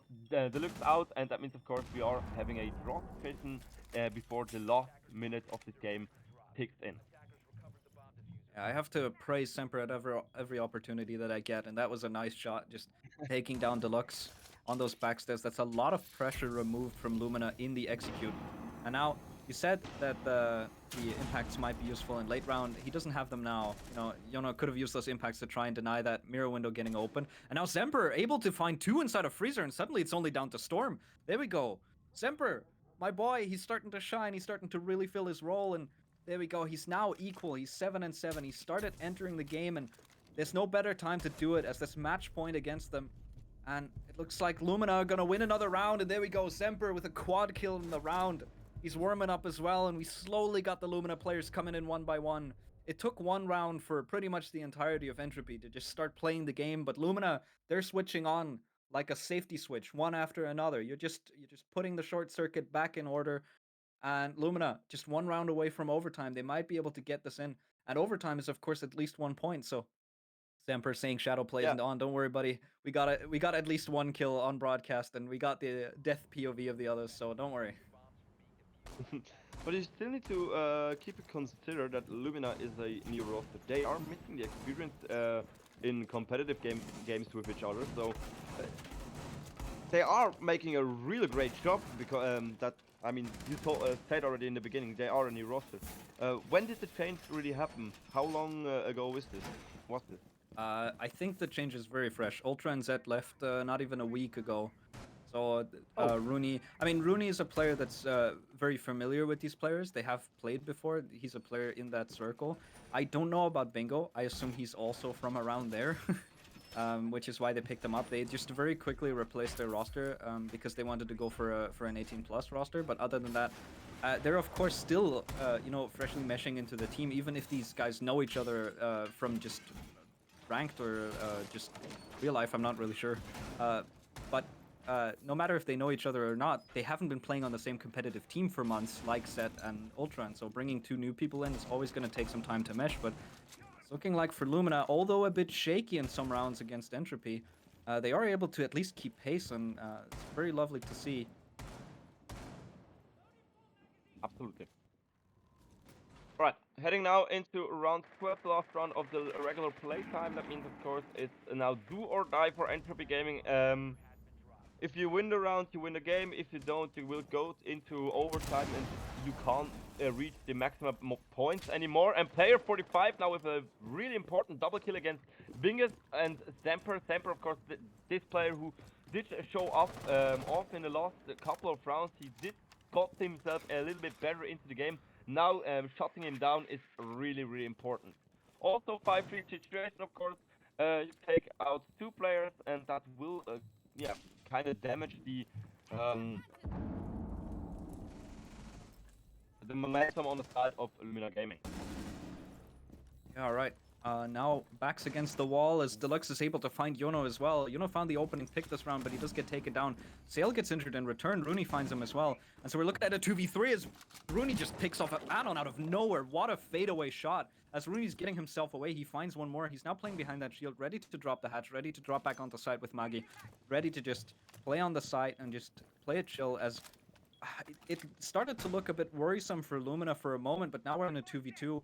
And less players and an even man count is always going to favor the defense because there's less unaccounted for factors and there's more opportunities for you to try and go for some plays, to try and find somebody in a spot that you wouldn't expect them. But no, Deluxe takes down Rooney, and so it's only down to Magi. He's clutched a 1v2 before, but can he do it again? He tries to take the fight against Deluxe, but no! Just at the end of regulation, it's Entropy that take it. They storm onto match point, they struggle to close it out, but ultimately they do it 7-5. And with the new roster of Lumina, a good first showing, at least from from my perspective. That's the first time I've seen them play. And very unfortunate, but Entropy take the victory. Commiserations to Lumina, and congratulations.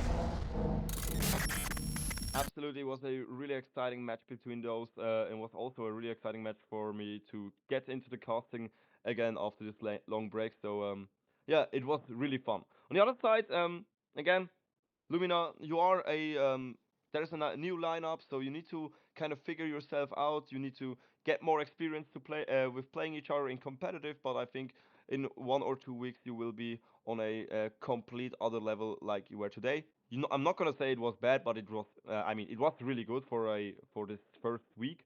But again, I think this can only change for the better. On the other side, Entropy Gaming, you had some flaws in the round, you had some struggles, but in the end, you still got the win and take these 3 points at your side. All right.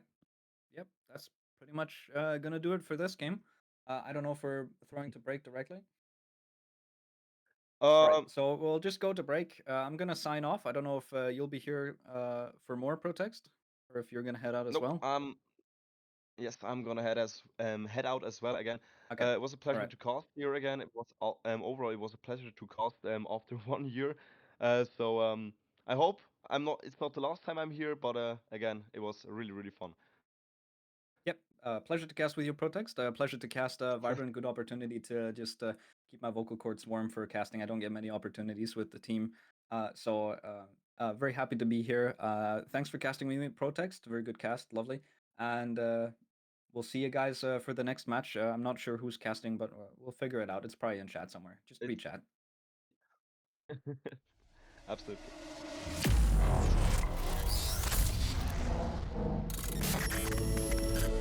Introducing Everest, the world's first customizable and premium mechanical keyboard experience. When designing Everest, we wanted to bring an uncompromised, highly personalized product to the market. We offer you maximum freedom of choice. Let us show you how. Comprised of CNC milled double aluminum faceplates, you will immediately see and feel the exceptional build quality.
hello, and welcome back to the Vibrant League Minor League. I'm one, and on my side is still, how you know, like earlier, Protex, and we are going to cast and bring you the match from GTZ Esports against Project LFO. It's gonna be a difficult match, I believe, for the teams. They're not looking, at least they're not standing at the top of the league at the moment. They're still fighting to get back onto the teams above them. It's a difficult task because they have a lot of points to uh, collect till they can really say again they're challenger for the top teams. What do you expect from these teams today? I mean, GTC Esports, they did already get one win, of course, another win from a default win, but still they got themselves just a little bit into this game with a game against 5 stars. And I mean, we already saw 5 stars today. They aren't even so. I mean, they are a good team. On the other side, Project LFO, they had 1 point where they didn't got through a default win, and there was an overtime loss against R6. Will never live again. This team is right now on the first spot of the podium, and that means, of course, they are able to get rounds. They are able to get themselves into the game, but they weren't able right now or till yet to win the game. So it's gonna be a pretty difficult task. How you already said it before, but I think both teams they are absolutely focused and motivated to finally get themselves some points. Also, GTC Esports they are able. I mean, they are 4 points away from the next spot. Project LFO is 2 points away from the place over them. That means, of course, place 8 on 5 stars. So if they would win the game, they would get themselves on the seventh spot of the podium. I mean, of the leaderboard. Yeah, and I think we can have a look on the map ban because it's, you could say there might be some pattern in the ban from Project LFO because not Project LFO, I mean GTZ set because they banned Nighthaven, they didn't ban Consulate. I'm mixing it up. Okay. My whole setup is gone, but that's fine. We're just gonna throw it together. Project LFO first banned Border. After Bang was taken up by GTZ, Oregon was banned by LFO. Later they still banned Chalet and Consulate, and GTZ banned Nighthaven, Skyscraper, and Cafe, which leaves us with Clubhouse, which is a very interesting map these days, I would say, because everyone should know the basics. They know the basics. They can deliver the basics, but it's that what is above. That it gets difficult. Maybe some new tricks, and you always have to think about everything. No one just leaves their basics behind, and you can't get too creative because the basics cover the creative place. What do you expect? Maybe, yeah, on Clubhouse from the teams. GTZ had a decision between Cafe and Clubhouse. Um, does this tell you anything? I mean, again, I never saw the teams playing till now, but on the side of GTC, they already won it. They had this season against 5 stars. They won it 7-3, so they really won it with a a huge difference to the enemy team. On the other side, they also played against the second of the leaderboard against Viperio, who lost it. There's 1-7, and of course on the other side also Project LFO played it already twice, and they really hadn't the greatest time on it. They lost it to 2-7 and 1-7. So I think they would more prefer Coffee because they played against R6 Will Never Live Again with a 7-8. That's a pretty strong um, score against a team like that. Still, the game has started. We are looking into the ban phase, and or the first operator getting banned out is a Ram. One of those operators who is really useful. He just got into the game, and I think he's one of those operators who will have a great future in the competitive scene. Yeah, I think it was, as always, people hyped it up too much. I think she has her niche, but often I still prefer Buck. Of course, at the start, if you're not as experienced with Ram, You definitely can default back to the stuff you played 5, 6, 7, 8 years. But I'm interesting that they think it's that big of an issue to ban her out, because I would say it's only for one bomb site, maybe two if you play bar, and I don't know if that's really telling us if you don't want to. I don't think don't wanna you play it. would ban Ram for bar defense. Like you still, there's I think that's not much of an issue on the bomb side. But they definitely want to play basement. And if they recognize our only issue on the basement defense is Ram, then be it, then ban her out, so you can have a more comfortable life. And what we're seeing first, it's a basement defense. But let's maybe talk about the other operator bans, because they're pretty interesting too. Yeah, of course. We do have a ban on Valkyrie. Of course, Valkyrie, an utility operator. I mean, information operator. She's with her three black eyes. She can cover pretty all of the rooms beside of around of the objective. Of course, getting those extra information. So it's I think you don't really want to ask against it or say something against it. On the other side, you do have the ban against Monty. Monty. I mean, I get the point why you don't want to play against him. Also on this map. But still, Monty isn't really that of a huge. Attackers are moving out to locate a Yeah, I mean, you don't really play it in this much. On the other side, Warden, for me, it's still a complete mystery why you ban him out. But I mean, you saw it in the last game. You had some thoughts behind this ban. So I think later, Like, earlier I or think later you in already the see game. the reason why they do it. Like they're playing the Ying, and I think if you want to bring the Ying, the worst it can happen is having a warden you didn't draw out earlier, and if you Absolutely. don't need to draw him out because there is none, you can just throw your Candelas in and then get your map control off track, which is very Okay, easy. I think. Yeah. I would sign this. I would sign what you just told.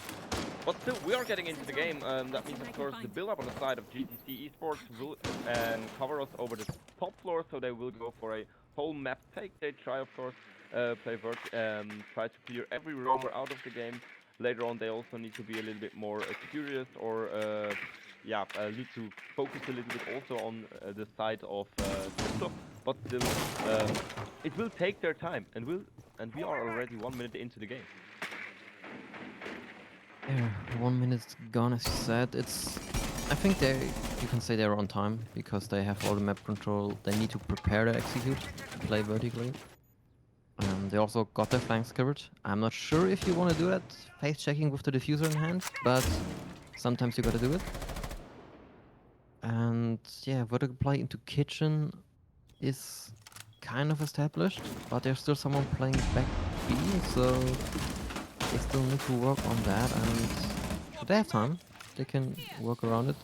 But I don't think currently there is someone who could just hold a vertical angle and then cut the rotation of the back B player who's rotating. But what we see for now is Diana making progress towards the main stairs with the ace. We probably want to try and breach church a little bit. And they definitely can do that. Absolutely. Now we are heading into the late game. The first couple of HP bars are dropping right now. On the other side, Asper still trying to hold off this breach against the against the stock window.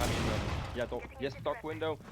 Thomas now with the kill against someone. Opening frag is then done, and it's the opening frag against Soul. Is of course one of those operators who is really useful in the later rounds of the game. Now on the other side, GTC Esports aren't really finding themselves into the lower floor, trying it, but are getting shot down now by Yuki with the shotgun. Now with Ying taking out Rikas, Yuki with the kill against Jokers. Thomas takes out Yuki. 2-3 situation, never mind 1-3 situation, because only one more operator is alive, but Rikas just takes it all, and an absolute massive round here from the Ying takes the first round here for for GTC Esports. Strong start here for the attacking force. Yeah, we just saw the perfect round why they banned Warden, because if you have a Warden, he's probably gonna play in blue, church, or AK, something like that. And yeah, that's I just said almost the whole bomb site. But Attackers need to locate and defuse as if many you want to bombs push as with they the Ying can. from blue, like there's mainly blue, maybe church, but let's leave it on the side. Like blue and AKs, which is a problem for you, or dummies position.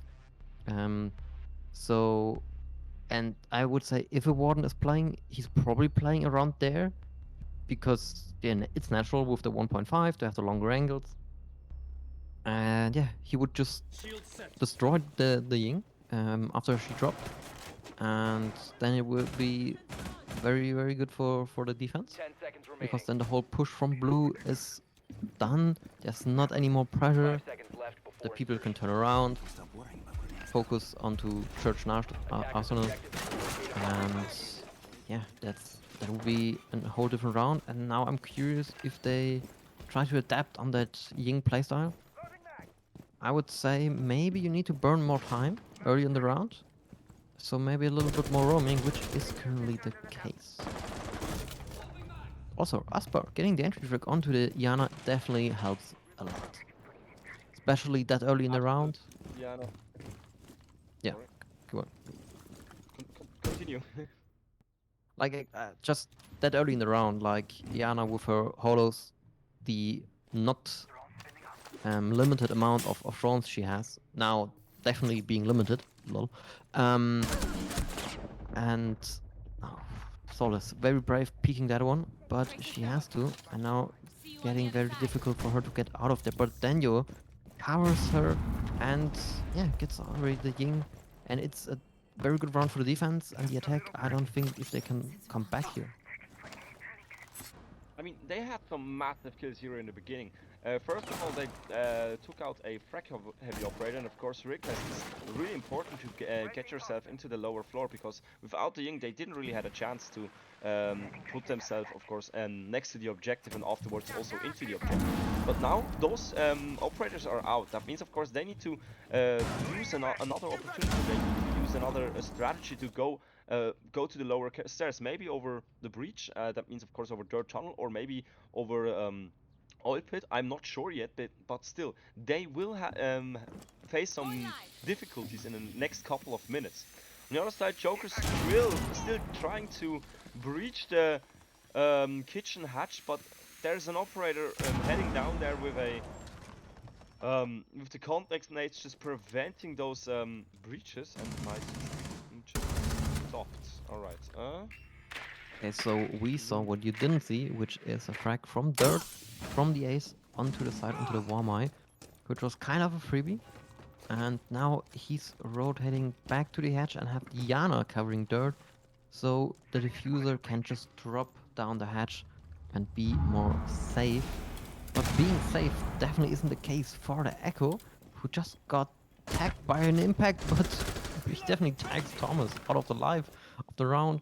Oh, Asper has a disconnect, but that's fine. He also Attackers have already located was a bomb. dead, I believe. The drop down can't be done. Get help from back B. And yeah, Diego ending the round with another nice long range shotgun That was kill. not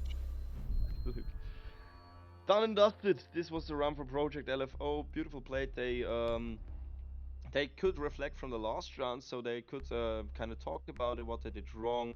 Also, of course, those two opening frags, they were absolutely huge. My opinion of it was already the round-winning kills in the first few seconds, because you saw at GTC Esports, they couldn't get themselves into this objective. They had really, really many issues. They tried it over dirt, it failed. They tried over the hatches, it failed. They tried over blue, it failed as well. So you saw it. Those couple of minutes, those first couple of minutes really were essential for the win here on the side of Project LFO. On the other side, they need to go now for another other objective. Of course, in this case, it's going to be gym bedroom. We already know this objective like many years ago. I think Clubhouse is also the oldest map in the competitive map pool. I'm not sure, is Coastline still in? No. Not For okay. a long Yeah, time, it's no. got again. The last time I casted actively was 1 year ago, so don't judge me. So yeah, we Yeah, are heading now into the first. Sorry, continue. no, go on. No, it's okay. Okay. Like, I'm glad we now see another bomb site. The gym bedroom is, I think, the for my in my feelings, definitely the second best site. Maybe I even prefer it more than the basement because I just enjoy playing the mirror setups in the bathroom a lot. I'm curious if we're gonna see it here now. We definitely see the castle, which is always quite a nice aspect of gym bedroom to secure yourself a little bit more and deny the balcony play. And yeah, also the Asami, very strong operator, of course. She's here too. You can really make master your own with the keeper barriers, and also maybe play in construction, which without Asami isn't quite possible. But with Asami, there's with the wood stack, quite the efficient setup possible. Mhm. Yeah, we're gonna see what the attack is gonna try to do. I think the setup as it is could be good enough, but what isn't good enough is the break, and we're gonna need a rehouse. So just hang with us. Just gonna need a little bit more time. We're gonna go back into the game soon. Absolutely. Yeah, you heard that. Lineup top 4. Introducing Everest, the world's first customizable and premium mechanical keyboard experience. When designing Everest, we wanted to bring an uncompromised, highly personalized product to the market. We offer you maximum freedom of choice. Let us show you how. Comprised of CNC milled double aluminum faceplates, you'll immediately see and feel the exceptional build quality.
Hop.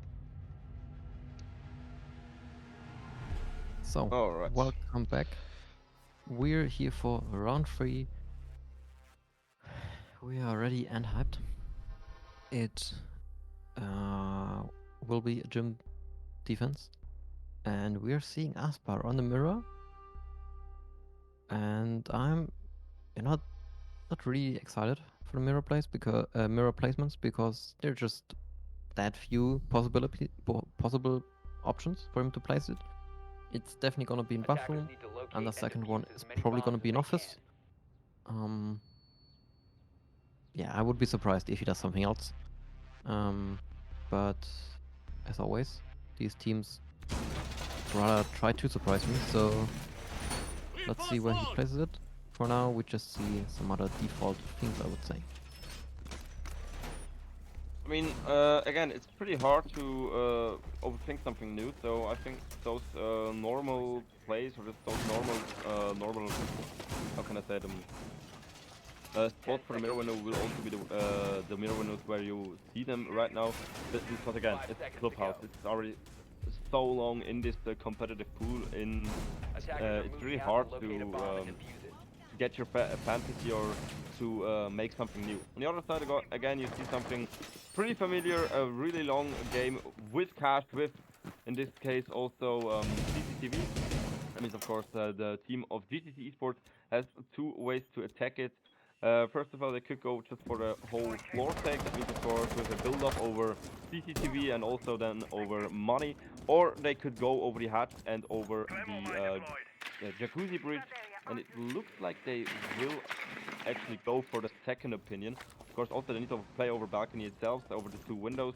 But again, they will not really enter the sites like CCTV or money in this case. I mean, or cash in this case. Yeah, I'm just some fetch rotating, and I thought they would try and go for the breach in CC, but he just opened the window from the main stairs and now rotated back somewhere else. We're seeing the Thermite is placing his gadget, and yeah, he's opening up CCTV. So there's less people trying to peek outside to the Bombs balcony, located by attackers. which is definitely what Thomas and Charles wouldn't like. But yeah, it's half the round done, and it's only CCTV breach. They still need to get the breach onto Jacuzzi. It takes a lot of time.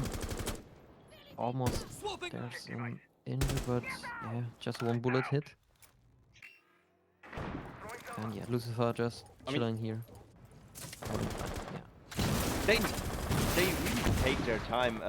I don't know if they are going for those last second meter again, like we saw, I think, in the first game of the day. But still, they really take their time, and I really hope it isn't really going to be a thorn in their eye. Now, shout to the second kill against Ukill. Of course, Ukill in the first two rounds, he was a massive impact on the side of Project LFO. He gets taken out. Also, as Asper gets taken out. Now, Asper finally with the first frag of the Project LFO now in round number 3. But again, it's a 2-4 situation, and with holding this objective with two operators is a really difficult task. But if you want to defend it, I think you want to be in those positions which they are in. Construction, you can look out to gym, have a jump out. You have from the 90 or bathroom control over the main stairs and office, and they get their kills. Like Diazam and Mirror, just playing it perfectly down there.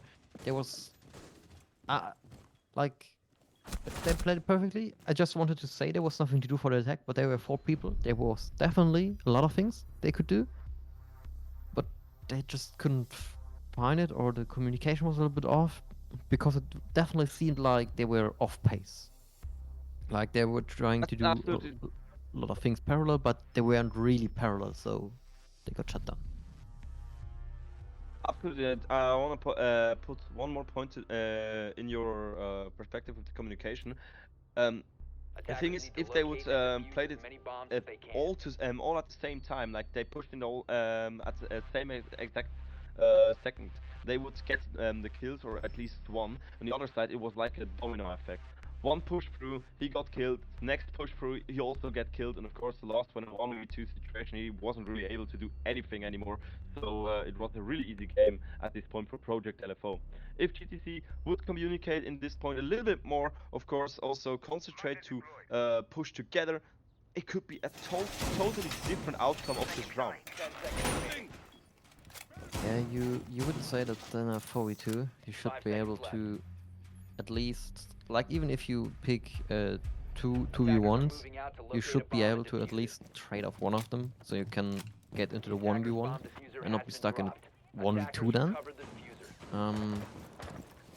But yeah, especially in those positions, if you don't have any more camps or not enough time to use your camps, then it can get difficult to really pinpoint where the defender is playing, and then only a few steps can be misery or a hero play for either side. So it isn't like they just threw it around the way. They kind of did, but not like in a huge way. They just gave the defense a small chances, and they just ran with it. And they're probably just gonna do it better now. We have a CCTV defense now, which a little bit surprises me.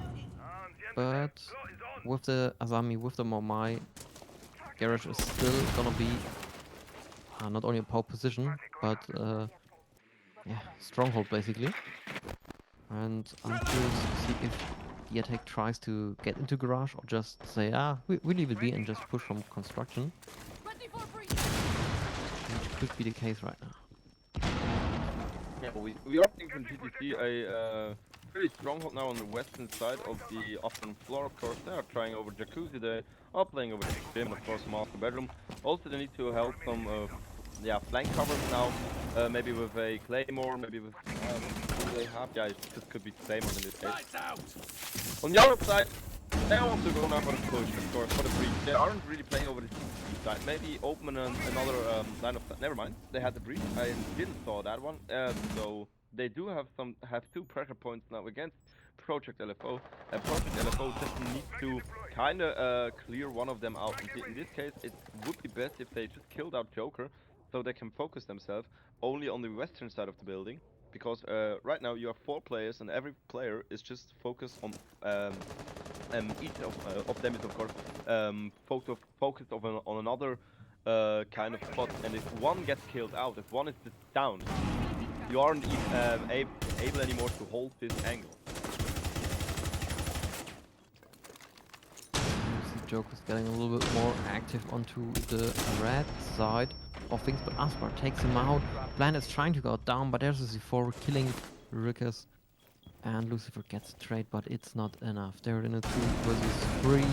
Aspar has the best angle he can possibly have, but there's a plant now going down. He didn't get the kill. The wall is too much, and now they have to blindly spray through the wall, but they can get the kill.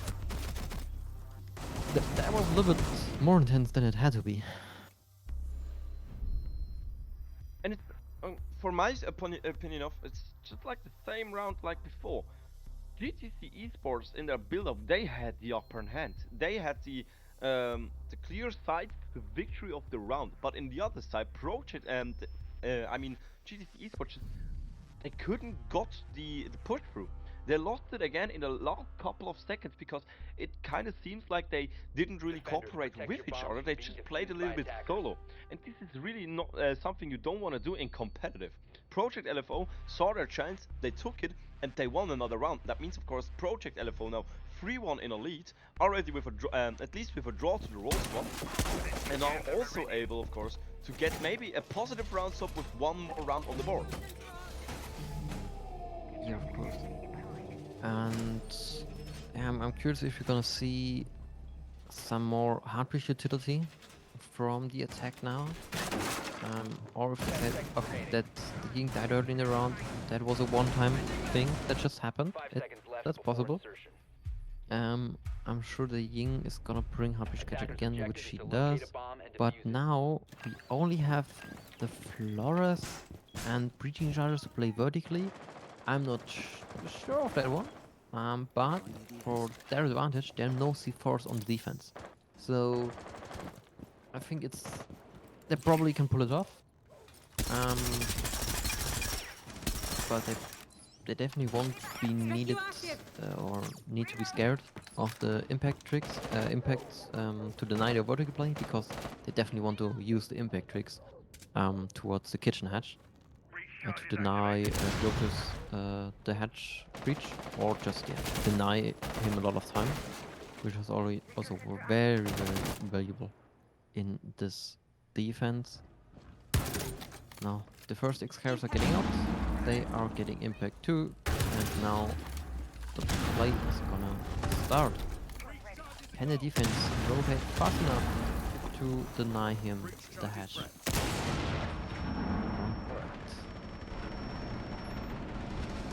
Wow, Asper takes out Rickard for the fourth kill here in a round number 5. Of course, that's the factor out with the MP nade. He could be crucial in the next couple of minutes, but now Dini with the kill against Charles. Also the direct refrag from Thomas takes out the Legion. Still Project LFO now in the advantage against GTC Esports. Notice that GTC Esports for the first time in this game, I think, where they do not have the upper round in the mid game and in the early game. No, it's Project LFO now dominating already from the beginning away. Now it's a question: is Project LFO also able to win a round like this, or are they only able to win rounds where they have the odds against them? Never mind. Looking into the round, 1 minute to go. GTC Esports still looking for the entrance, looking for a gap in the defense of Project FO, but again, they aren't able to find it. Now even Yuki able with the getting some information to see there's a player in the dirt tunnel. Getting some drone, getting the ping, they know where they are. They know the positions, but they aren't really... they don't really want to push them. They don't have the balls right now. I'm not sure, but still, the time is on their side. They don't really have to in this case even. Asper with the kill against Lucy, the 4-2 situation. Asper with another one. Takes out 2 now with Joker. It's gonna be someone with the last frag against Thomas, and that means, of course, 4 rounds in a row now on the side of Project LFO with an absolute massive run. Yeah, I think it's just detrimental to see Aspar going crazy with the ACS shotgun. Like, yeah, of course, it may not be a full auto weapon, but it is, if you get hit by it, you get a lot of damage at once. And especially for these kind of vertical plays, it definitely is a nice way of thinking. To just say, hey, I have the opportunity to use a weapon which does more damage per shot. So if I hit through the beams just 1 bullet, it's way better. So I really like this approach.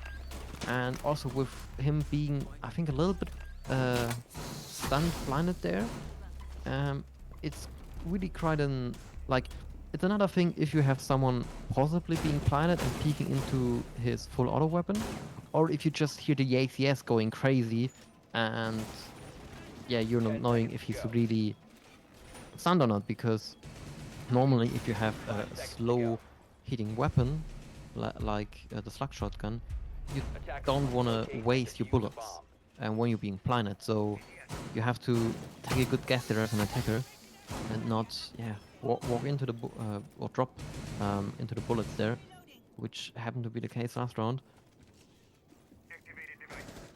Yeah, so Asper definitely winning them the round, or making it definitely easier to win the round there, which he can't do this time, and has another disconnect. Now another nice recam rotation. And see if he take it. Yeah, go on. No, it's again Asper who has some technical issues, and that, of course, Project FO does rely on Asper. He was one of the more important factors of their game in the last couple of rounds. Still, I think they're strong, and they are a strong team. They can still do some impact now with the 4 remaining players. But again, of course, Asper is missing, and you can't really ignore it. Another side, GTC Esports, they still have the has some issues with their build-up, but not for the first time. They really push over the eastern floor to get to the objective. Of course, in the last time we were going to Jim bedroom, you saw a completely other approach. That means, of course, GTC Esports is trying to relay or reflect on the last round and do it better. And maybe this is the long answer they needed for their question. We will see 1 more minute, and we are heading now into the, I would say, more gun-heavy game. Yeah, now we see the mirror window in play, which is getting definitely used by someone here, but he's getting flashed, but the cover from the castle is there. He can definitely deny the push, and Thomas on the balcony getting injured, which is a huge step for the defense to get the round here. Because the pressure from the balcony is gone for the moment. He jumps out to secure the kill, but no! Someone jumped out to secure him. And now it's really horrible for the defense. They're in a 3v3 again. And yeah, they definitely have good map control, good positioning. They still can get the defense here. Oh, someone with the retake onto Office. But is he able to get a kill off of that? Because if he doesn't, he's quite a bit away to refrag his mates. And there's Lucifer with the plant going down. 15 seconds left. Definitely has to need to get his plant down. And then you're trying to work around it here, but he just could have killed him and denied all this post-plant situation. But it just works out. Daniel making 2 kills. It's a 2v1 now. Now Shao's the only one, but he gets the first one. Can he get the second one? No, he has to reload and doesn't switch to the secondary. And the castle can get this kill and get the round for himself and his team. Defenders disabled the diffuser. And again, Bomb like defusing before, attempt failed. GTC Defenders are losing their game in the late game. They can't get it through. I don't know if it's because of their attacking rounds right now, or if it's maybe something else and another element in their game. What is reminding them, not reminding, but keeping themselves on a strong round. But again, GTC Esports, they aren't able. On the other side, Project LFO. I mean, they had a. Wait. All right. They had an unfortunate start with the from because of the disconnect on the side of Asper. On the other side, yeah, I know. I kind of relate. You can want to get this kill, you want to secure it, that he isn't getting hauled up, but it was also little bit greedy. I mean, in this case, you just have something else you need to focus on, not to get secure a kill.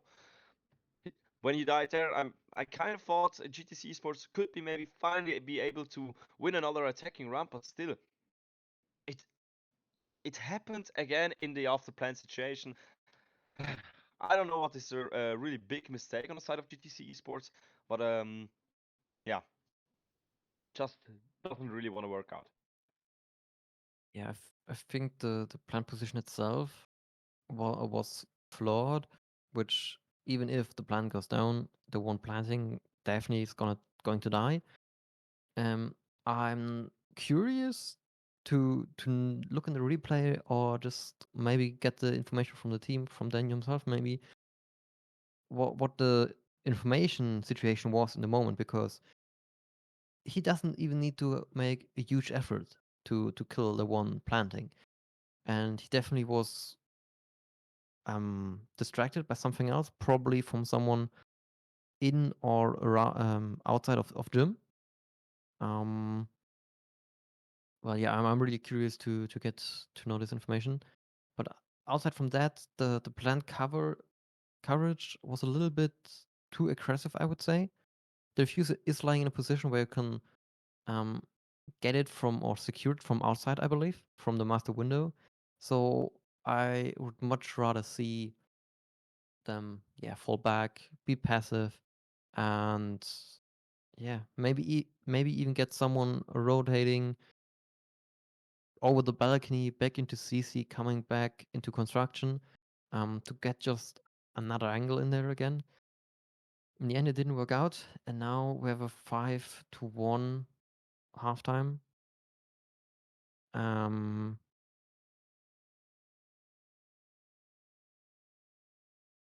it's Yeah. gonna be difficult to come back, but it's definitely possible. The thing is now, it looks like Asper isn't able to rejoin a game, and of course you can use as many technical timeouts as you want when something is wrong with your game, but you are only able to have one rehost, and of course Project LFO already took their rehost, and Asper isn't able now to rejoin the game. In this case, GTC Esports would have would have now, of course, the opportunity to get themselves back into the game because Project LFO just will have this ability of one missing player each round. It looks like it goes like this, but still, GTC Esports, they still need to focus because we saw from Project LFO in the round before they are still able to win a round even with 4 players. So GTC Esports really needs to get their mental game now on the better side, of course, not only mental game, also the physical game itself, but still they have now the opportunity to come back, and there's no match point yet, so they could allow themselves one more fault. Could. We're not Yeah. sure what we're gonna see. Round 7 is before us. We are going into the role swap, so that means, of course, GTC Esports now also able to defend. The aspects of their vision now changing for 180 degrees, and we just have to look what happens in the next couple, of rounds. Yeah, now it's definitely gonna be difficult for Project LFO. I believe to get their attacks in because it looks like they're gonna have to play as 4. And yeah, that's just we continue. Attackers need to They have to locate play and defuse bombs. as 4 people, and I think especially in the attack, it's quite difficult to get all the things done you want as 4. So you can treat it like Aspa would be, getting spawn peaked every round with very early. But I think that would be quite a difficult task mentally either. So I hope they can at least get 1 round in and early like in this round or next round, so they can maybe play 10 calmly seconds to go. this game to the end. I mean, Aspar 5 was a seconds crucial player for the lineup of Project LFO. He made the most of the work when it Attackers are moving out to goes locate a bomb and when we defuse it. look into the gunfights. Of course, and the other player of Project LFO are also strong players, but again, Aspar was one of the big pro sides on the side of Project LFO. Now on the other side, again, you are having 4 players. You need to maybe change into aggressive playstyle to get this one player disability as early on in the round into a 4-4 situation, instead of keeping yourself late till into the late game or mid game with this 4-5 disadvantage. Yeah, it definitely gets a lot easier for the defense already, because they only need to be wary of worry about fewer players, fewer angles, and getting this hatch open is gonna be very, very tricky now, because the defense can say, yeah, sure, we have 1 more player, so we can probably just play 1 more impact, 1 more set of impacts, and just make it a lot harder, or even deny the hatch completely. But I don't know why the fuse is just getting in there now. If you do it earlier, you may just surprise him and get the hatch open. Yeah, if you use the Hibana, X Kairos, and of course Entity Charge in the same time, he wouldn't be able to cover conflict nades. But again, I think they didn't really think about it till yet. Maybe they will adapt it in another round. But again, in this round it won't be. But the hatch is open, so the task is completed. Yes, question is, can they open enough more to get this attack through? And as far as no kill went through so far, it all will come down to the execution. Asami with a nice spot on the shelf there, having a very nice castle of its own. Drop the bomb diffuser. But he's gonna get chance from third, I believe. Thomas getting onto main stairs and getting a little bit aggressive and getting an important entry frag onto Django. Now Diffuse makes himself noted.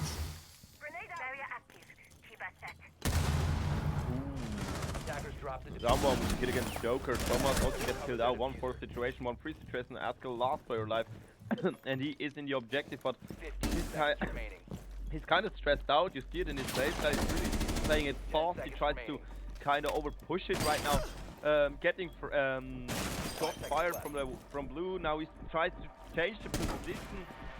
Just kind of squeeze it through, but he won't be able to do it. And finally, GTC-Sports gets another round on the leaderboard. But again, to kind of feel that Project LFO is missing something, and this is this one missing player who isn't able to get into the round. Project LFO need to kind of refocus, just kind of build up another strategy. And again, I would say maybe the key is to just play really aggressive. Yeah, I don't know if even if you rush, you still need to get 1 kill more than you trade off, to make it even. And definitely on a rush it can work, but on a side like Gym, how do you want to rush if there's mirror be played? Like, it's just a very, very difficult task to see an opening. Like, there might not even be one, and yeah, I'm very worried for them.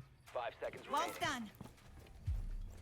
Interesting to partially open the sword here. Attackers are moving out to What are locate your a bomb and thoughts on this defuse it. exact setup, maybe? Absolutely no idea.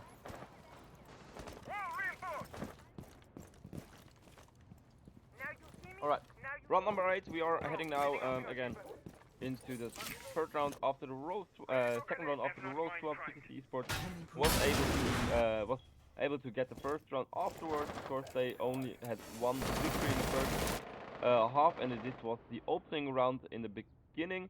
Now, of course, for the first time, also attacking against the Gym bedroom side. Looking into the lineup of GTC Esports, we see exactly the similar things like Project LFO already did in their defense, with the Mira, with the Azami, also of course with the Jäger.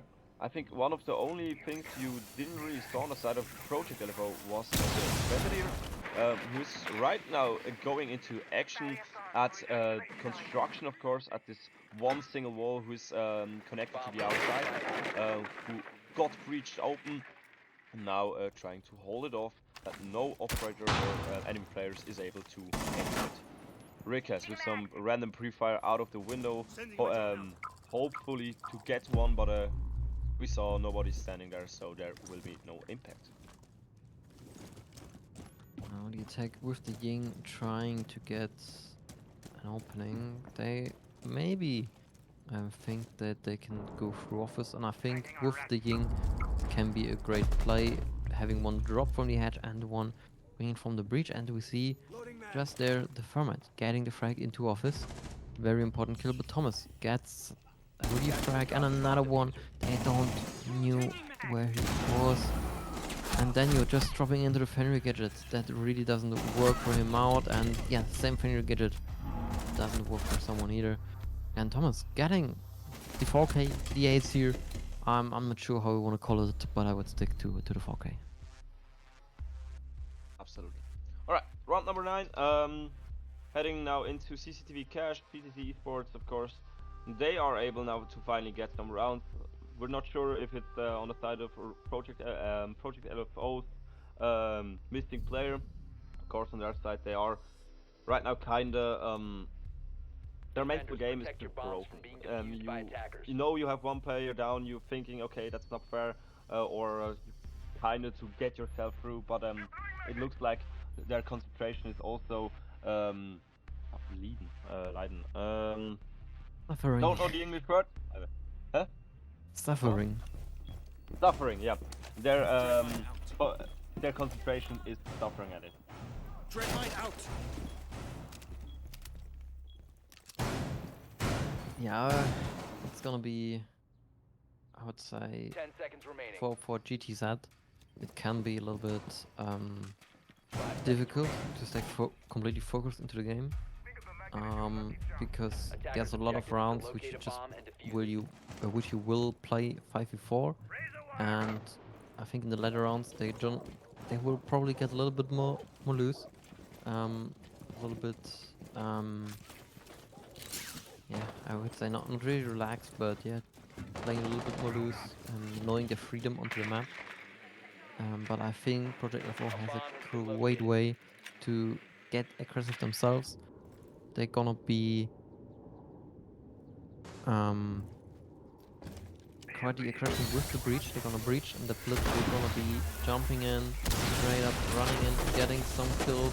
But no, it's just gonna be one kill from someone, and everything else is just against the attack. It's horrible for the attack. I mean, they are trying now some different kind of approaches now into this game, because there are only 4 players. They aren't able to play their normal stuff. They tried now with over-aggression over the CCTV breach, and we thought CCTV breach is just a stronghold where you can hold it on the side of the defender from from a couple of corners. So maybe you try it the next time from another side or with some more approaches, but similar, Jesus Christ, with pushing just at the same time. But again, it was worth a try. It didn't work out. We are heading now in round number 10, and GTC is just getting closer and closer Defenders, every protect round your bombs from to being defused by this attackers. 5 rounds of Project LFO.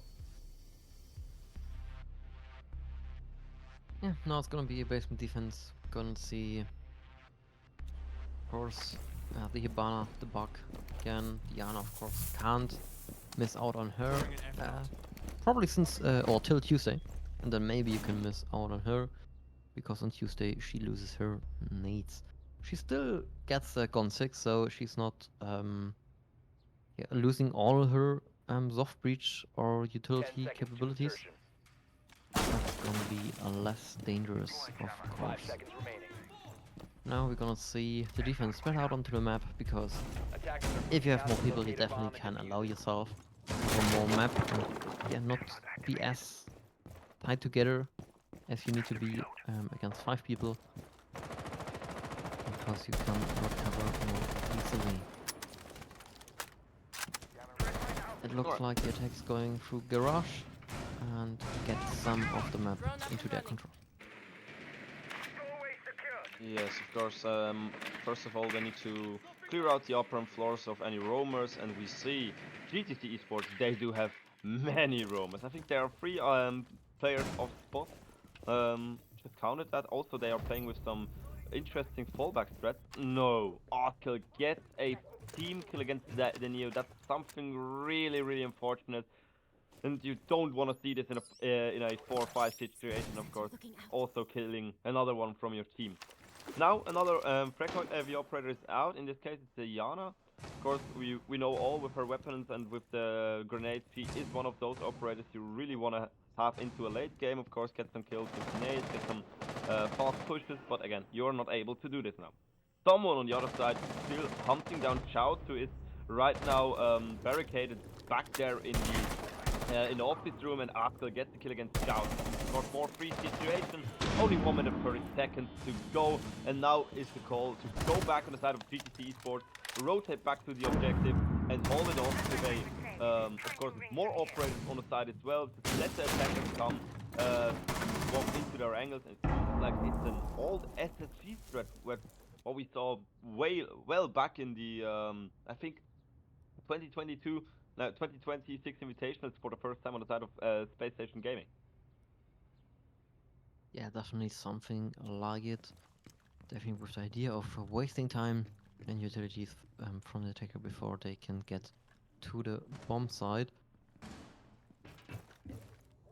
And for now, yeah, 50 seconds left. You have 3 people to attack the basement. Definitely not a great position, but definitely not terrible either. It looks like the bug is gonna go through third, and there's probably gonna be 1 or 2 from blue. And no, it's gonna be 1, and the third is probably gonna drop moto or go from main stairs. I think if you wanna take this bomb site or this attack, you definitely need to do this.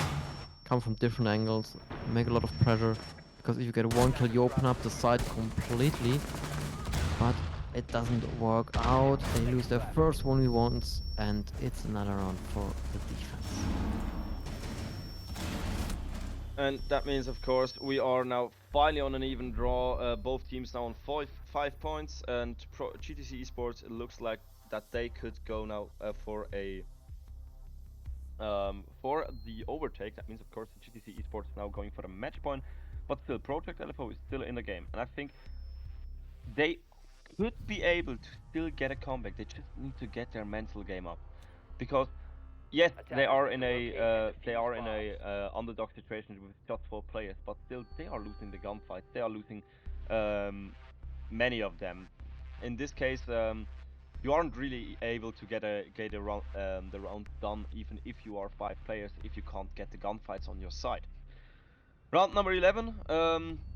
Just need to get your again your mental game up. GTC Esports, they are of course right now on a pretty high standard. They are able to get rounds in their sights, and they just need to keep continuing their game if they really want to win this game today. 5 seconds left before insertion. Attackers objective is to locate a bomb and defuse it. Target F9. Here we see mirrors getting placed, of course. Line scan coming out. Just make some space to secure someone the entry, but no, it doesn't help how they wanted it to be. But at least they can drain him out. Now 3-4. Let's see him right now. 2. Attacker still left alive. Very much trying to open construction, and he will probably do it. Lion can jump into DC, now walking into a friendly gadget. Yeah. Opening his position, revealing his position, and then he gets killed. Now Lucifer gets the last of this round, and it's 6-5.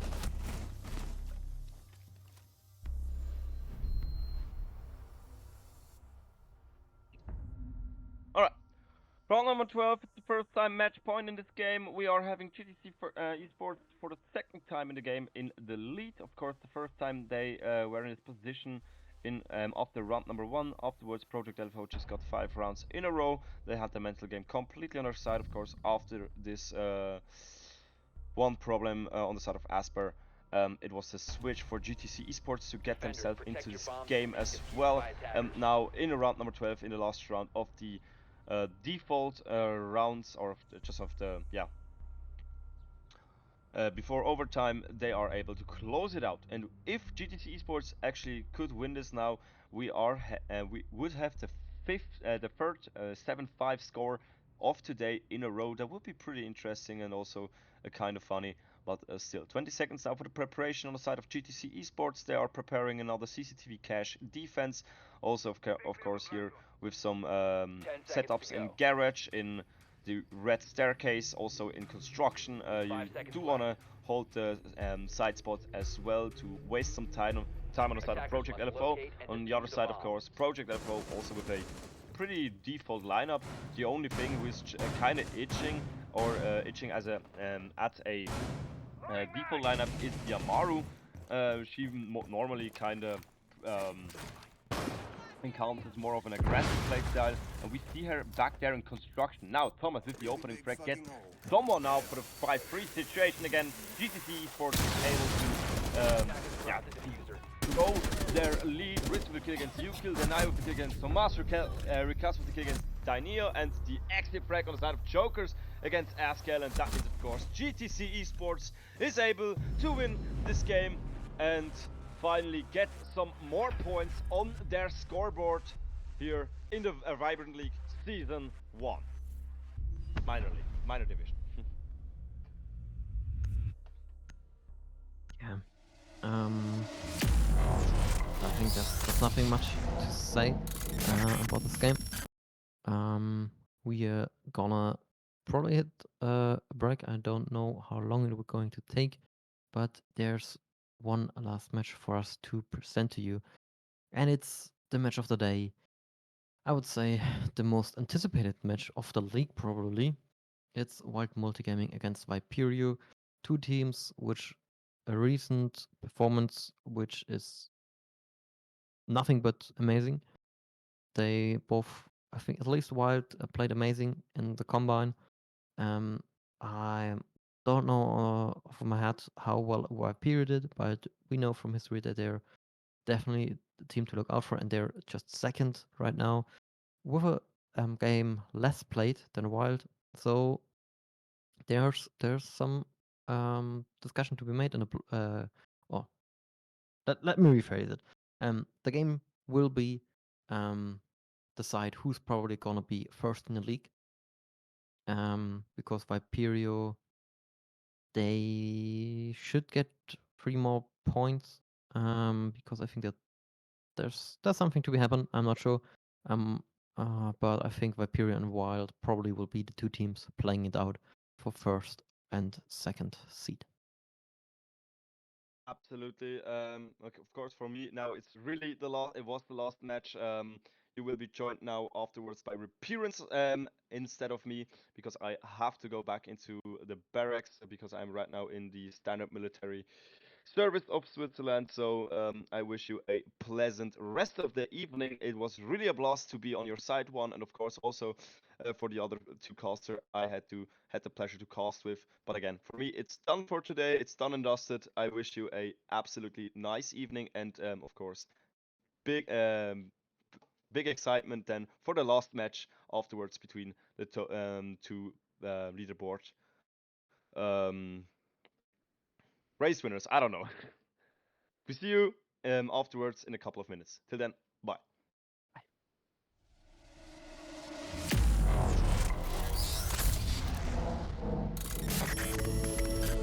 Introducing Everest, the world's first customizable and premium mechanical keyboard experience. When designing Everest, we wanted to bring an uncompromised, highly personalized product to the market. We offer you maximum freedom of choice. Let us show you how. Comprised of CNC milled double aluminum faceplates, you'll immediately see and feel the exceptional build quality.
Hello, everyone. Welcome back. I'm back for another game.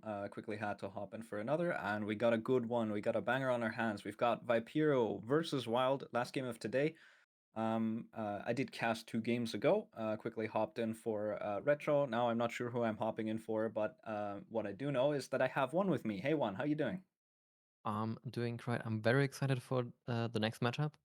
I think it's if I had to just pick one match I wanted to cast from this league, it would be this one. So I'm very excited. Viperio against Wild, amazing teams, amazing players. It's gonna be a banger. We see the standings.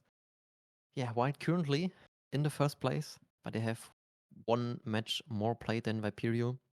And so yeah, Vipero's looking forward to get the gap back into their hands, getting to 70 points too, so they can get this first seed for themselves. They only lost 9 rounds so far, which is impressive over 5 games. They probably won every match 7-1 or 7-2. It's yeah, just amazing to see this team play. Yeah, just you can see both of them at the top at the moment. Viperio is either going to catch up, or we're going to see Wild just solidifying their first spot. This is pretty much going to be a fight for who takes first inside of the Vibrant Minor, and this is going to solidify it. As a player on 5 stars who got destroyed by both of these teams, we got a collective, like, I think 1 round.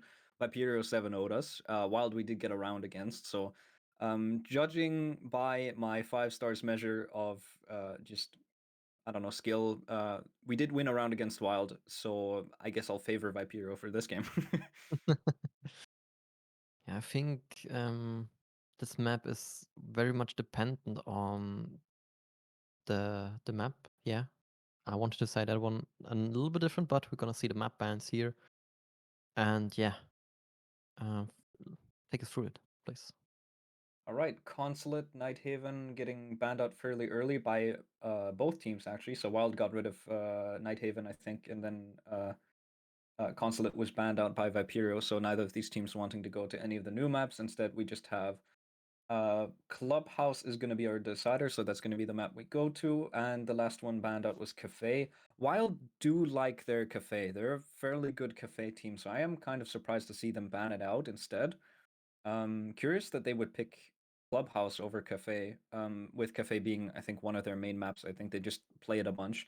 But that also means, Viperio is an important game. They might want to throw a curveball, might want to say, let's not go to Cafe. They know how we play on Cafe. There's a lot of info on that because, again, Wild play it a lot. And so I think as we move into the ban phase, we'll get to see if Wild maybe have anything secret up their sleeve to try and beat Viperio, because this is, once again, a very important match for them to take first. Yeah, definitely. And as you said, we're hopping into the operator ban phase for Viperio, starting defense, getting the first attacker ban, and then ban out the Maverick, which is, yeah, you can do it. You see rarely a Maverick being banned these days, but I think Yeah. it's a great ban altogether. And Especially especially if any map Clubhouse, because Yeah. I think Maverick is something that you used to ban back when he had nades, but now realistically, like, Clubhouse is the only map where you're going to take him out, and it's mostly because of the CC breach. Second ban coming out is going to be the Ying. I think also something that you can expect. There's a lot of attackers that you can pick from that are very strong. The current meta just pick your poison at the moment. So Solus getting banned out as well. Again, fairly common bans. Solus, very strong operator, a lot of information gathering, a lot of utility, a lot of plant denial. Don't want to deal with that.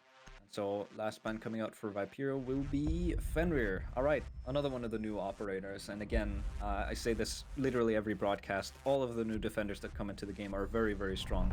And you can't ban all of them. So pick 2 of them, and then you're either going to have Azami left, or you're going to have Solus or Fenrir left. It doesn't really matter. One of them is going to be open.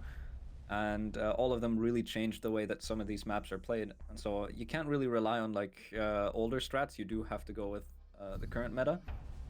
And you can see, Azami not banned, immediately picked up by Viperio. They decide to go to basement first. Kite is open as well. Thatcher is there for the counterplay. We'll see if Wild want to pick it up when they drone the site.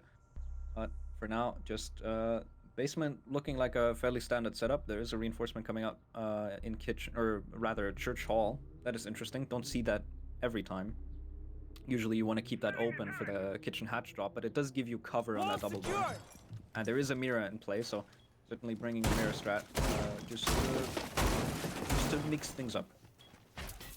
Yeah, sometimes we see on the reinforcement bureau we're talking about a shield being placed, looking to main 5 stairs seconds to insertion. to just make it the attackers to give the attackers Attackers must another power locate and position to defuse think the bomb. about. Oh yeah, you're right. They Um, might put a Kiba there. Yeah, Yeah, let's put a Kiba there or in mid lane. yeah, sure. The shield is placed somewhere else. Yep, We saw it, I believe, in AKs. exactly. Yeah, and for now, we're gonna see the attack and how they're gonna try to clear the map from top to bottom. Zodiac is already onto CCTV and Diana, Tessie in Garage 2. So they're gonna take the time, clear out the top floor, then play vertically, and then, yeah, make a decision on how to execute. But that's probably 2 minutes away from us. So let's see if they get some difficulties on the way, but it doesn't seem like it. Yeah, at the moment, just very standard top clear, just making sure they drone everything. Just a hot drone coming out from Strike directly in front of the two players entering behind him. And just making sure you clear a top floor, there's not any stragglers up there. And you can see Viperio in this first round, they choose to just bunker down on side. There's not really anyone going for a big home. They just pretty much have everyone downstairs immediately. And they've wasted a minute doing nothing. Wild just decide to go for a full clear and decide they want to make sure the entire map is clear. There's nobody hiding anywhere. And that is a gamble that, of course, you know, it can pay off. If you find somebody, you might be able to box them in and kill them. But if not, you're kind of just wasting your own time if they all bunker on site. And the only way you can avoid that is if you know who you're playing against and you know what strat they're going to bring. But at the moment, these two teams just feeling each other out. So Wild, they just take their time, clear out the entirety of second and first floor, now starting to get the hatches open, starting to play into that vertical, starting to get control of deep armory and see if they can maybe set up for an execute either on church or an armory, depending on what opening they see. So at the moment, just going through the steps, going through the checklists, Viperio not trying to interrupt them, just letting them do their thing, letting them waste time, letting them just run the timer down until they inevitably will have to execute, and Viperio just waiting on that. Yeah, and the difficult thing for Wild is they have to look out for everything, because if the attack defense is trying to do something, you need to be ready for it.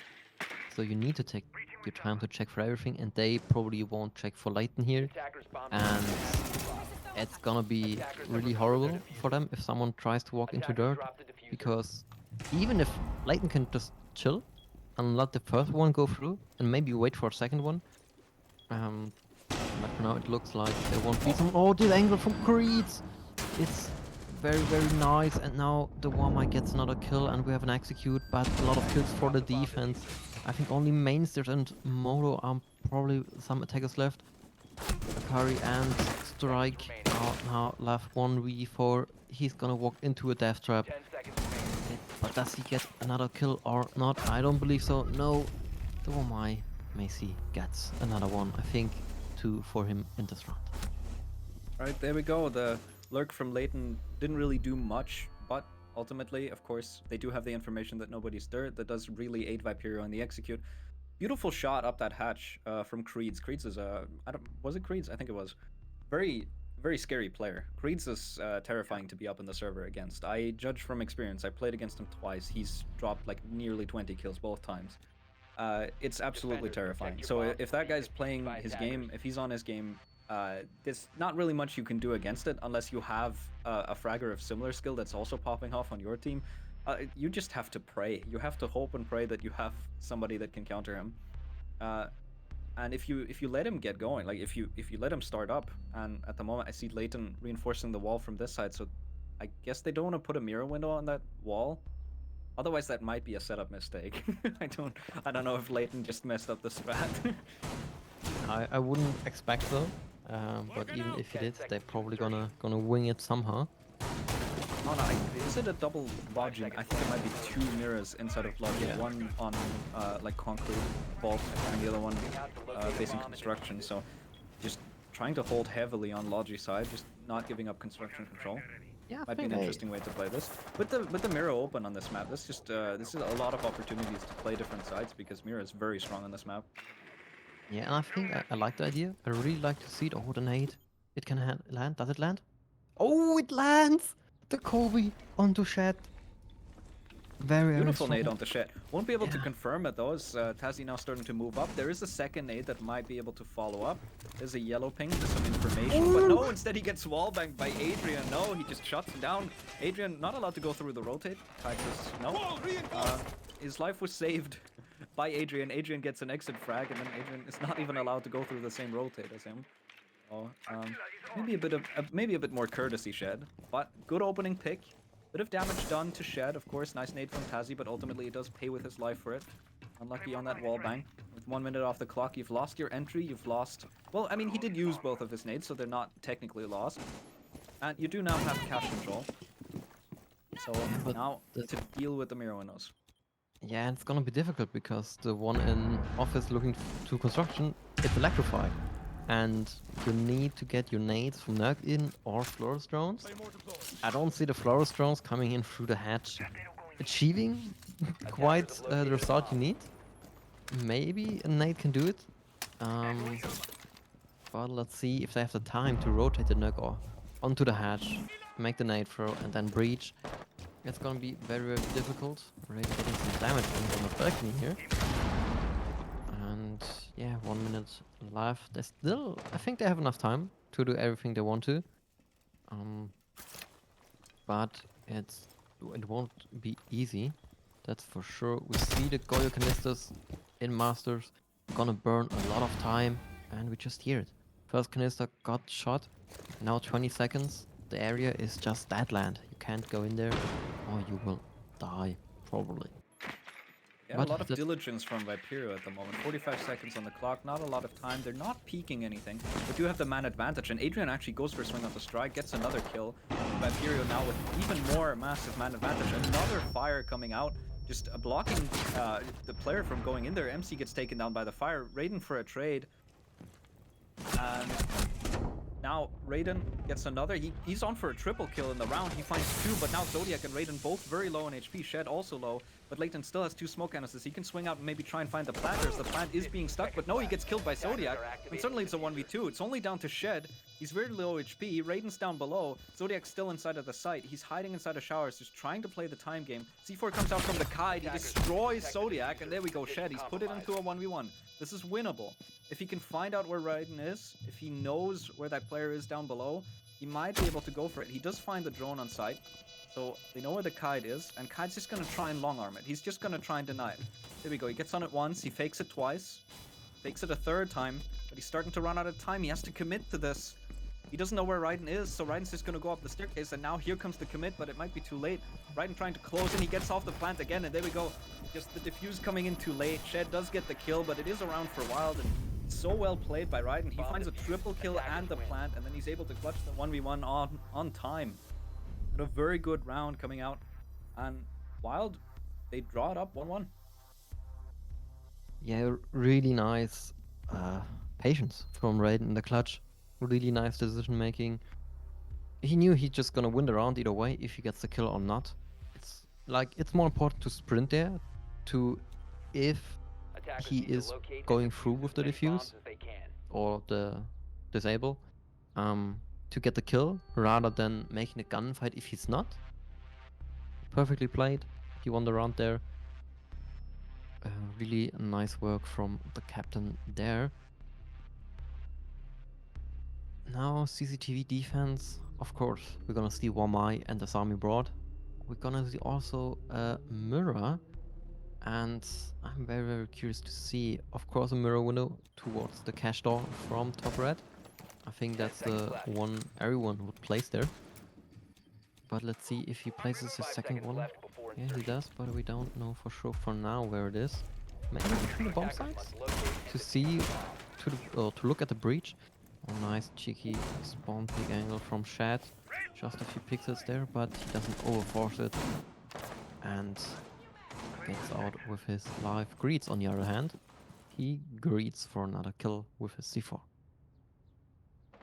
Prepped and ready for that, waiting for somebody to open that window for him to just throw a C4 right at them to greet them right back, but nothing with the sword will happen as they just ignore that window. They go up on the rappel while just casually ignoring that window and deciding, no, we want to go for the main breach. And getting some utility in the early game already. Kiba's being replaced once again. One gone, six gone. Nading the second one. Doesn't quite connect onto that, but Erkare is able to find Shed anyway. And so that's the opening pick. And Asami is down, so no more Kiba barriers to be added anywhere, but there is two still in position over on that Rafters position. So Layton can still play around that, can still play over on Rafters. He still has more magnets that are charging up slowly. So with a minute off the clock, Wild have a few steps already toward approaching the side. They have a few puzzle pieces in place, but they need to make them fall together in the correct places. And so at the moment, just taking it slow, a bit of a drone phase, just seeing if they can find anyone that's not supposed to be where they are. And at the same time, just slowly encroaching on the site. Yeah, Wild. Actually, a little bit worried about the main stairs. Maybe they got some intel that someone is in bar on the flank, or they're just generally aware that this could be heaven. Now Adrian getting another kill onto Raiden. Thermite kill, but he definitely had done his job. And Tessie getting a refrag onto Adrian. That was a little bit easy. A little bit too easy for my sense. Yeah, But just sometimes Adrian getting caught out in the open. Oh, What a C4 from Creeds. There we go. The info game paying off from down below. He's able to find Strike, able to equalize. With a minute on the board, we've now still got no Raptors control for the attackers. They still need to deal with this Wamai. He's being flashed out, but Erkare is in a position. He can see the mirror, almost catches the head. MC just nearly losing his head there, but Creeds is able to find another. Creeds putting in massive work for Viperio to close out this round here. And now MC, he's completely ignoring Erkare. He's completely disrespecting me. He hopped up on that green table, nearly got himself taken out. Only Erkare had swung, but now 30 seconds. There's still that mirror window in play. Erkare finds the mirror just sitting in front of it. Tassie finds the player behind the mirror window. And now suddenly, it's only down to Layton. Layton has to try and go for a retake. He's able to find Tassie, but now in the 1v1, he has to fight the Capitao. Capitao is still inside of construction. Layton has a rough idea of where he is, but he is being firebolted off, and so Erkare getting himself into the site, trying to go for a lurk and a takeover on red stairs. Layton just trying to avoid it at the same time. He just continues going around, some free fires coming in, some bullets. He just tries to hide, and there we go, Viperio. Once again, another 1v1 that comes down to winning it on time, this time in the favor of Viperio, and they regain the lead on 2-1. Yeah, I'm still a little bit amazed again of how well their teams play, how well they sometimes you have problem to look at teams and see what their plan is, what they're trying to do, and what they work out, what they are working towards in the end, what kind of execution they want to make, or if it's just everything is one big plan.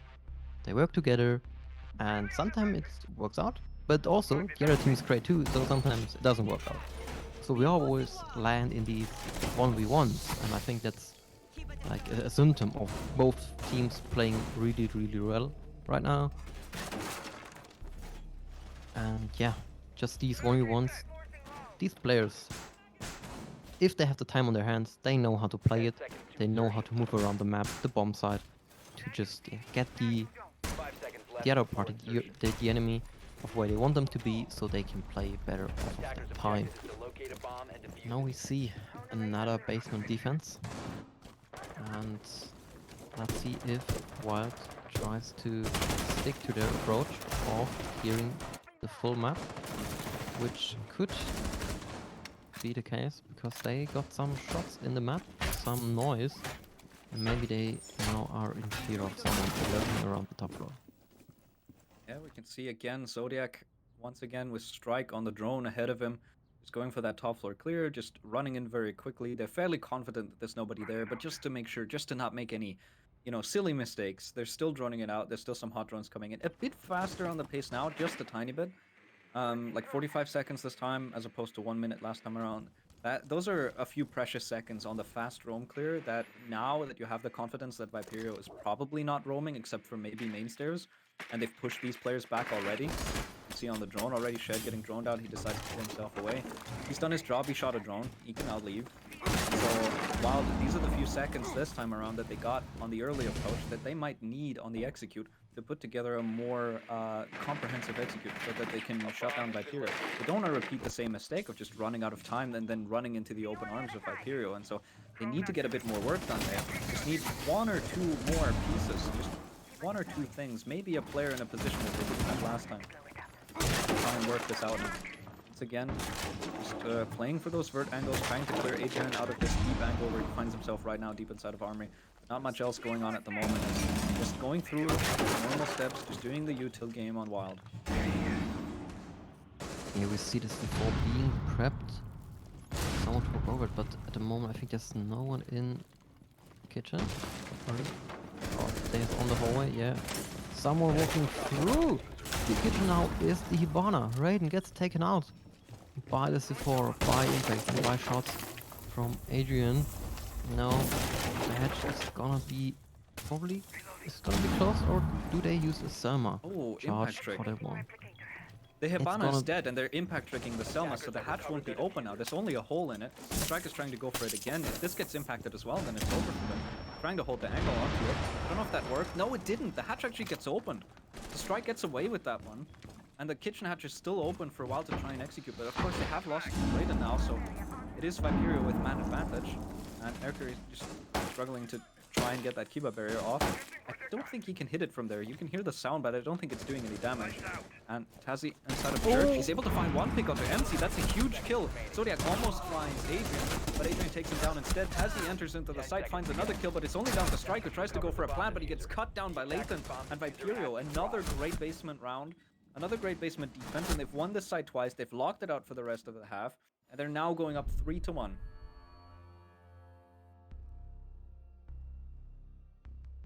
It's basically a masterclass at this point. They just know how to play their positions. They know how to react on stuff, and they also did go a little bit proactive this round, with Adrian getting the kill Attackers need to into locate and kitchen, defuse as which many was bombs as they can. very important to get this round in. Like if they don't get the Hibana, it definitely gets a lot closer. Camera in position. Because yeah, the hatch is probably going to be open much more earlier, and the Ace can do something very much different during that time too. So yeah, Wild now needs to. The one thing I can point out for that is just with the Hibana off the board and Ace having to use those charges on the hatch, even though there was a bit of a misplay, they definitely could have impact tricked that hatch to get rid of that other Selma as well, and then Kitchen Hatch would have just been straight up closed. That would have been it. Viperio would have won the round with that play pretty much. But even with the hatch open, you have Ace with 0 Selmas, Hibana's dead, so there's nobody that can deal with any of the mirror windows, and that was a big struggle for the execute, because it was difficult to take onto bottom main. You couldn't put anyone there because the mirror window was facing you. And you could also see that Adrian won the gunfight against Zodiac, who was up on the hatch, thanks to that wall and the mirror window still being attacked. And so just not being able to deal with that hurt them heavily. And Adrian getting aggressive early, as opposed to the last time they were down in basement. Just a really good job overall by Viperio. Just finding the right beats, finding the right rhythm to play against Wild and countering them every step of the way. I definitely have to agree with you on that. And yeah, we see Wild another time clearing from CCTV.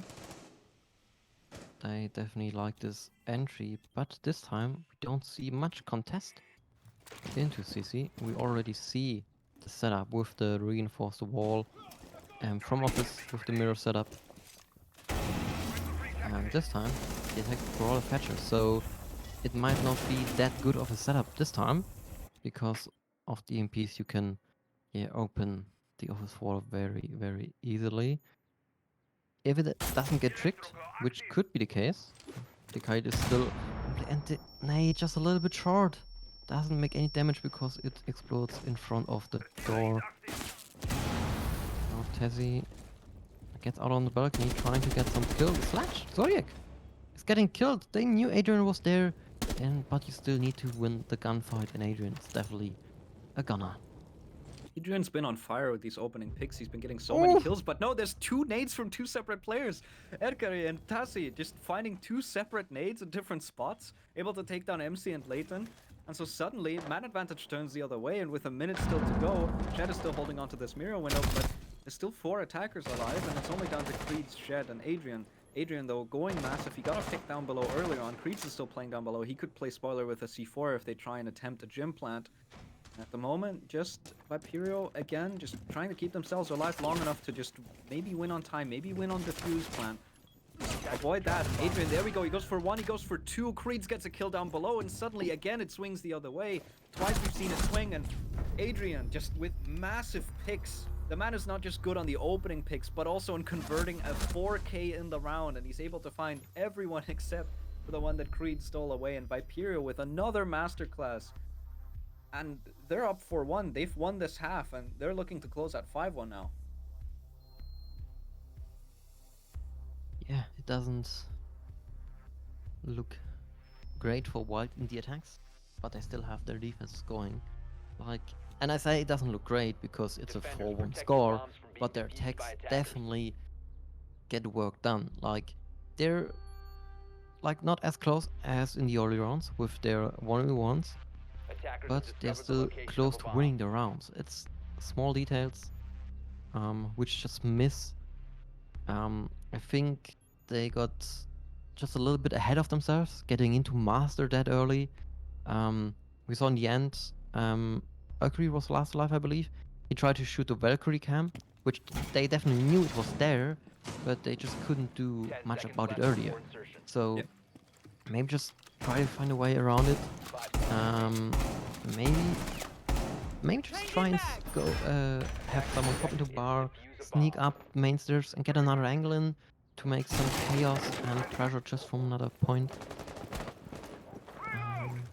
But let's see if it's gonna be an approach of more points of pressure this time. They gonna try and attack CCTV cache for their last attack.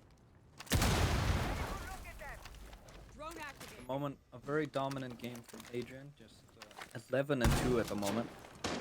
That is, if my math is correct, that is 5.5 KD at the moment.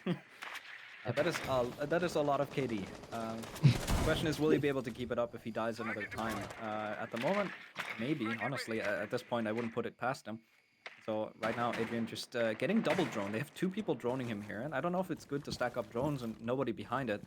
As Zodiac is outside, he's a bit worried about the hatch up above, and there we go. Creeds is trying to shoot at him, but Zodiac now finds himself inside a stock. It's a bit of map control gained, and he can try to play vertical on the side now.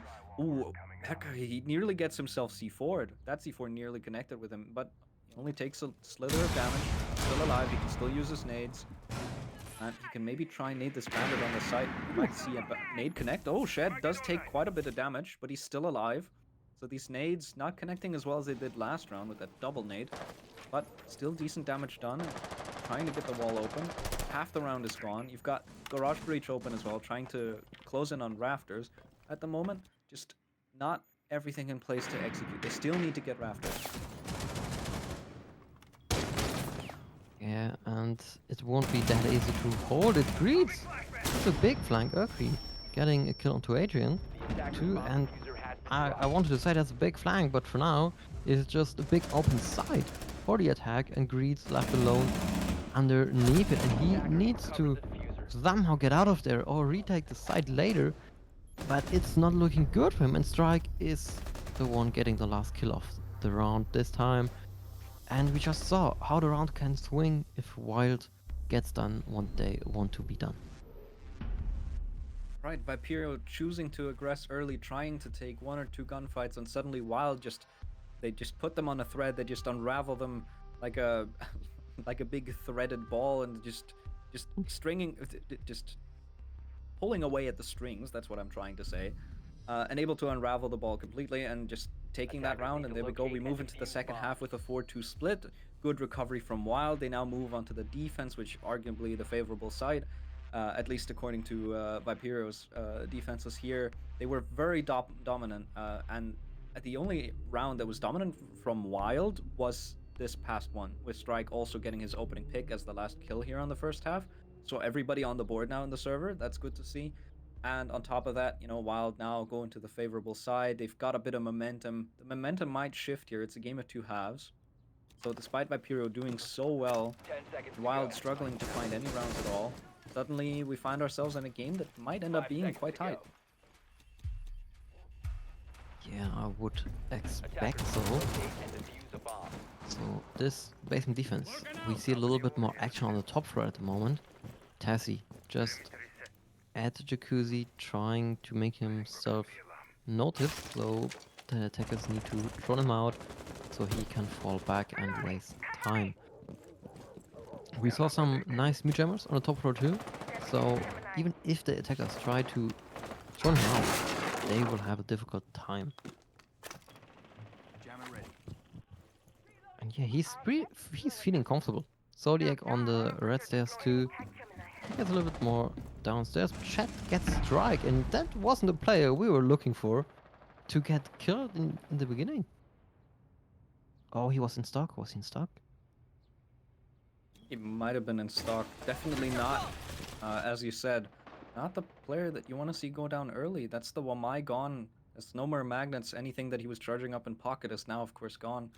And you lose a player early, you never want to do that, unless you can get a good trade for it. But at the moment, just Zodiac trying to go for a solo gunfight upstairs. There's a bit of a lack of information for either side here in this awkward standoff. Breeze is trying to go for a wallbang, but there we go. There's the support coming from Tazzy. Tazzy's able to find the pick. That's good teamwork from Wild working together here, as MC is just going downstairs together with Shed. We might see an adaptation for Viperio to just hit site fast because they know two players are upstairs, but no, they get cut down on the way down. But Hibana's inside the site. Raiden gets tagged down to low HP. He has to try and go for the swing onto the sledge. There we go, he finds him, but Adrian's still inside of the site. Leighton can try and go for a plant here. Raiden, he's very low HP. Tazzy and Zodiac will have to retake together with him as the plant now gets shut down. Raiden trying to go for that fight, but no, Adrian cuts him down. Tazzy gets cut down by Leighton as well. And suddenly it's a 2v1, and there we go. Viperio just adapt their take because they see two players upstairs, and they just hit the side hard. And suddenly we have a 5-2. A very good first attacking round for Viperio, and now they're now 2 rounds away from closing this out already. Yeah, definitely not momentum gained by Wild there. Like, it just looked like the perfect round they want to play. They burn time. Sure, they lose a player, but they get a refrag. They're still on the top floor.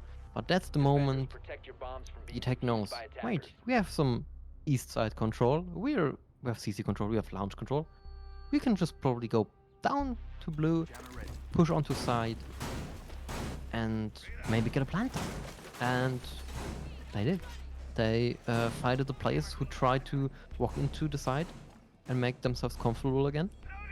Like, we saw Zodiac, it was the mute, going from Mortal, trying to get into church, but someone from blue was already looking at him.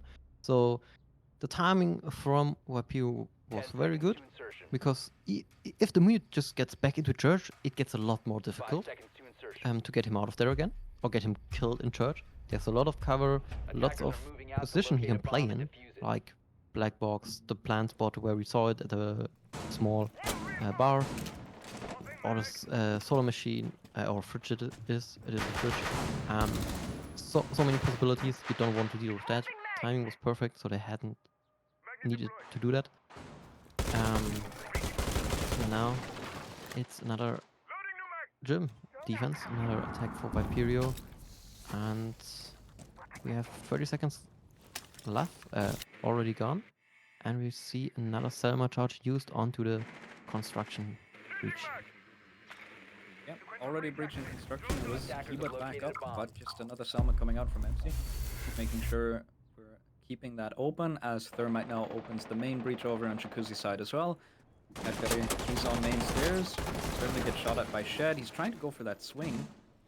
Narrowly avoiding a gunfight there. It does get droned out. Tries to go for the swing now. A bit of damage traded between the two. Shed coming out worse in that engagement, but both still alive.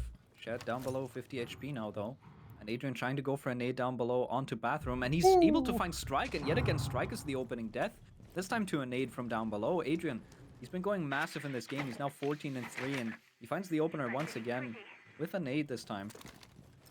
He can potentially go for a second nade. He still has one more in pocket. If he can find a good spot to put it, continues pulling it out, just waiting for information to come in from up above. He's ready and prepped. Doesn't quite connect. So second nade gone, won't find anything, but good value gained out of that already. With 1 minute and 20 to go, man advantage for Viperio, and they can start shaping up for an execute. put it together, see if they can maybe find Tassie and get him out of the bomb site. But in the meantime, Raiden does take down Shed. That really hurts. That's another point of pressure gone. Also, Layden getting taken down by Tassie. Not sure how that worked, but it did. Now it's only 3 attackers left against 4.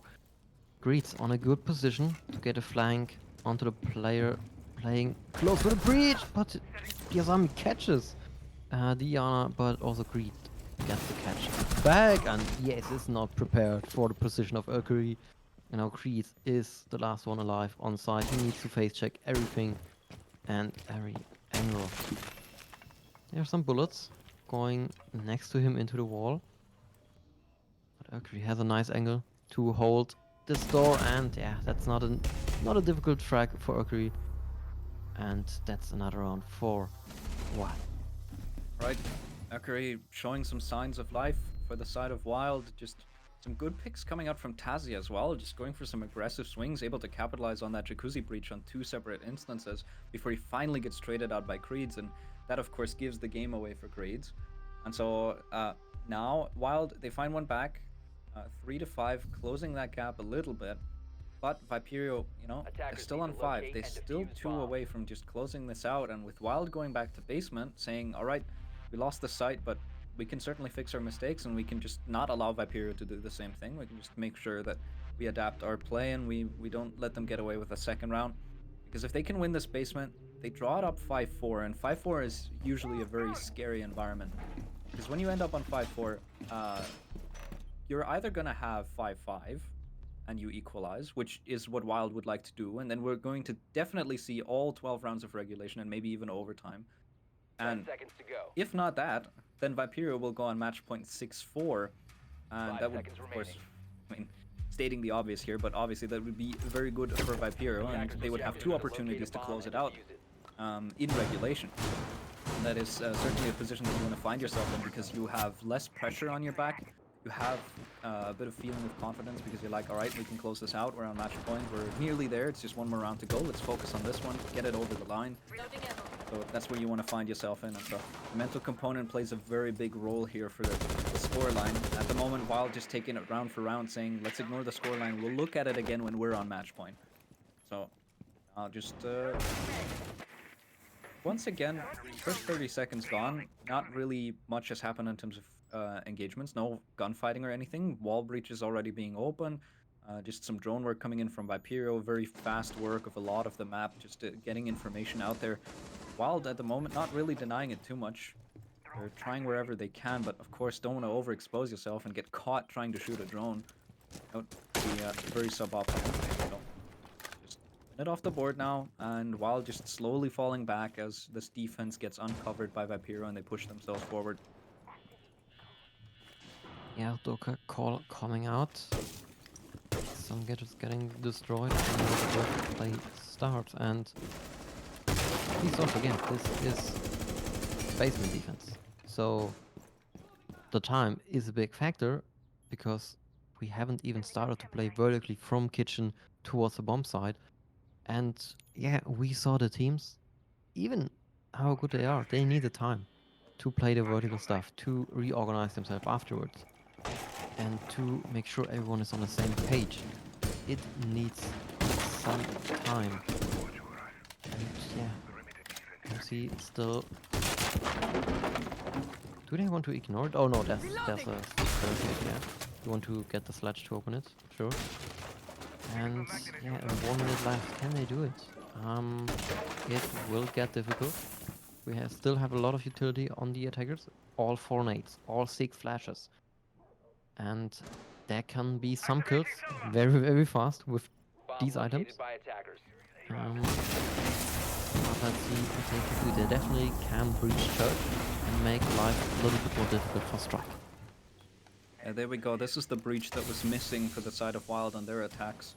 And Viperio are able to get that wall open. Not the close side though, and Strike will be able to prone in that position. So Black box control still not given over, and Adrian trying to go for a swing. He catches Erkuri. He didn't expect him there, but he wins the gunfight anyway. Shed pushes himself and finds one. Leighton finds one as well. Suddenly it's a 5v2. Kazi finds one back. Strikes finds one back as well, but he's now found out in the spot. And there we go. You can see the Thermite trying to go for his default plant spot, but MC takes down the last player before he even has a chance to start putting that diffuser down. And Viperio put themselves onto match point with another basement attack win. Yeah, and I really like this approach. Like, yeah, the default stuff is playing through kitchen and opening everything up in kitchen and then going for the drop and the plant.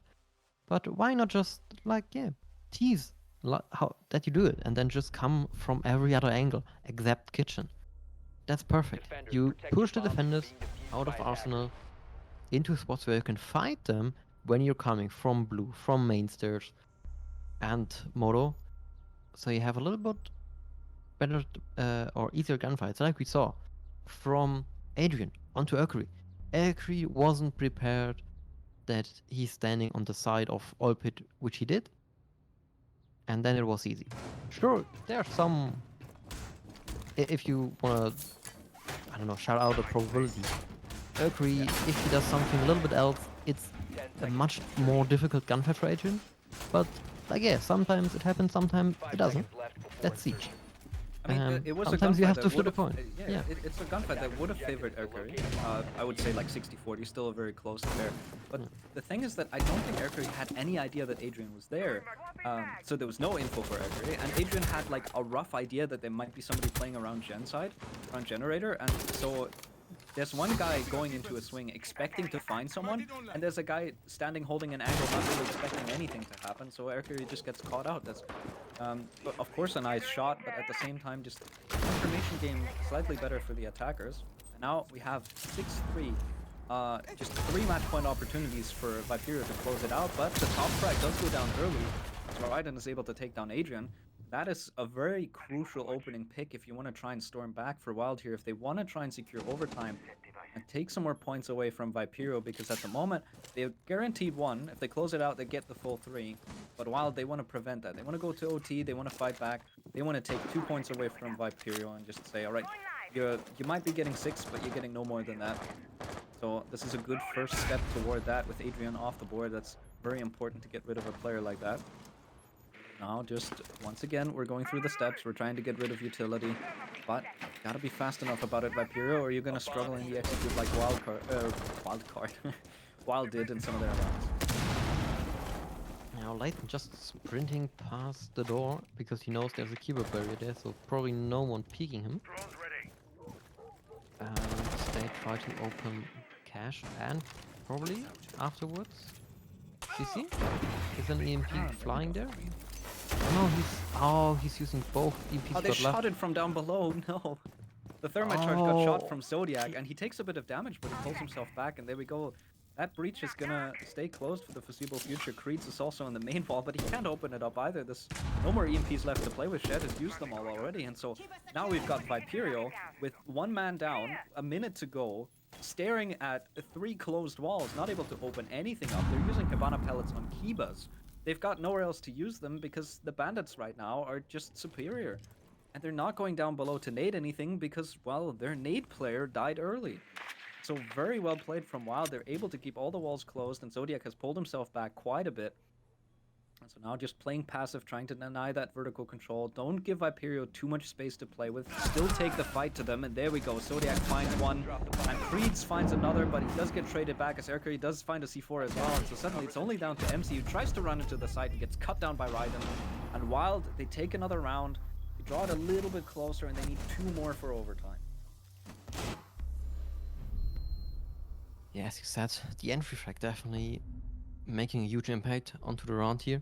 The nades missing, so the attack misses a lot of opportunities to not take down players, but take down utility too.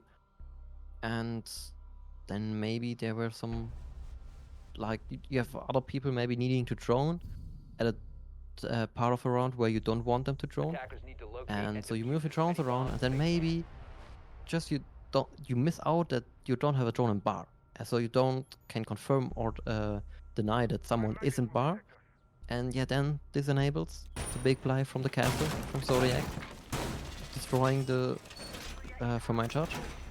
Also, it was so like Viperio. They wanted to make sure that this wall gets open. They used both EMPs they got left. Like Yeah. sometimes you just see teams in this kind of situation. We don't know if he's tricking or not. Let's use one EMP, and then if you get it open, right. If not, we can breach on the same time, maybe CC, and throw the next EMP there. But they really wanted to make sure that construction is open, so they used it there, and it's so unlucky for them. Yeah. I mean, they focused so heavily on making sure that that wall gets open, like you said, one. But at the same time, just one little shot from Zodiac from down below, because they don't have that info, it unravels the entire attacking plan. The strategy was, okay, step 1, get this wall open, step 2, step 3, step 4. But all of these steps are gone now because you didn't fulfill step 1. And so the attack falls apart at that point. Viperio try to adapt and go down below, but while, of course, they read into that, they know what they have control of and what they don't have control of, and with all these walls closed, they have so much space to play with, and they don't give Viperio any of it. So, very confident round coming out from them. Now moving into this next one, there we go. We've got Viperio, this time getting that CC breach open first things first. It is now Jim's side, however. So, getting that DC wall open is only the first step toward taking the rest of top floor. You can see, once again, a very horizontal approach. At the same time, of course, kind of want to work away at Jacuzzi and put some pressure on from down below. If you can maybe find a nade, just peek and prod and see what you can find here against Wild. And Wild at the moment just holding back, just not giving anything up for free, just trying to see what Viperio is going to do and then maybe try and read into that encounter play. So, minute and 40 on the clock, and we see a first engagement. Zodiac, there we go. First shotgun shot does not connect, but it opens a hole. And with that hole, he's able to see the player, and he's able to take down Shed. That C4 nearly connects onto a player as well. Leighton gets tagged down to low HP as well. And now he walks into the Aruni gate. No!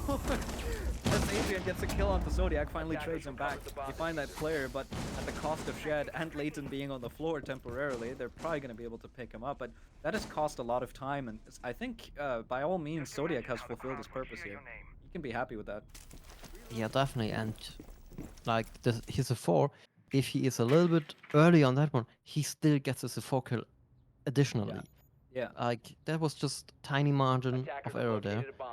And luckily for Viperio, the C4 didn't land, so they still have the 4v4.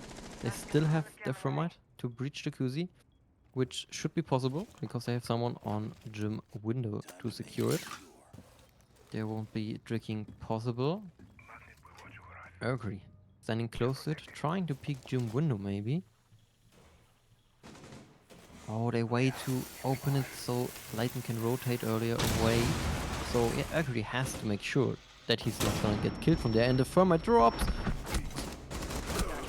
And yeah, just Play kills around going that down rat office. spot. Oh, this is all but over unless Creeds can find it back here. But no, there we go. He gets taken down by Tazi after finding the 1v3. And we find another round for Wild on the board, and they continue holding on. They're now 1 round away from match point, or from overtime. 1 round away from denying Viperio those full 3 points.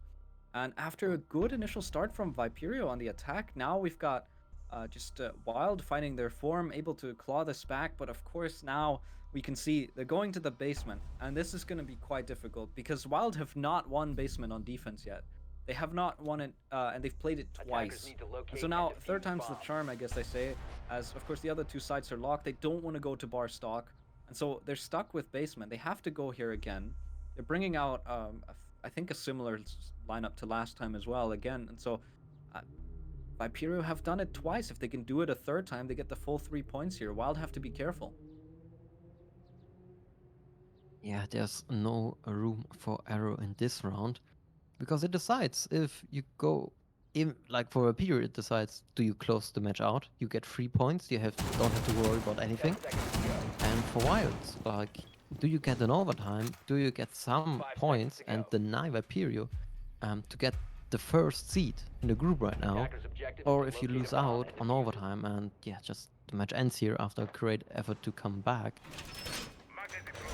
It really all comes down to these last minutes. Mercury, is he trying to get a cheeky kill onto someone not droning dirt? Oh no, it decided to start. Sorry, my brain was just lagging. Okay. My brain was lagging, you know that one. Tassie's getting very aggressive out here. Zodiac apparently as well, as he gets taken down by Shed, and that's the opening pick in favor of Viperio. This might spell disaster for Wild as they've lost their player and the ward as well. There is Capitao in place, so the smokes now are becoming a lot more potent by the second, because if you can use them in that execute, there's no warden to try and counter that. So not even a minute off the board. Viperio have the opening pick, they're droning top floor, they're making sure everything is clear, they're going through the steps, and just at the moment, Viperio's set up for success. All they have to do is just carry this through and do what they've done the previous 2 times here on basement, because they've won it both times. Wild, they've struggled on this site, and once again they have to defend from a man disadvantage. And timer ticks lower. It's the inevitable end of this match, or potentially overtime, being very close, ever nearer. Strike is able to find Shed, a very late trade, and the Capitao's down for the count, so no more smokes. Very good for that. Only thing left now is flashes on Lathan. He'll probably use them to burn the Womai magnets, so just a lot of threat removed now. Just Wild able to equalize and at the same time just take a bit of pressure off of them. Yeah, 1 minute left for V4. We still got the Goyo canisters, we still got the smoke canisters, which can both burn a lot of time. I wouldn't be surprised if we see some smoke canisters getting thrown already, but they can still wait a little bit longer. Creed's still on the drone, Layton too. They want to make sure they know where the defenders are, and maybe can take them out even before the execution. Mercury back in B, very elemental position. Does he get the kill? No! MC gets to live for the moment, but he needs to fear Mercury. He's still fighting these angles. He's pre-firing him, but he doesn't fight the right. So tight. This is so close. This is so scary for him, but no, he finally does get taken down by Layton, who comes in to aid Erkari with that fight. It was very, it was MC to aid with that fight. Strike is now able to find another, Tassie able to find another, and despite losing that player, Wild is still able to hold on.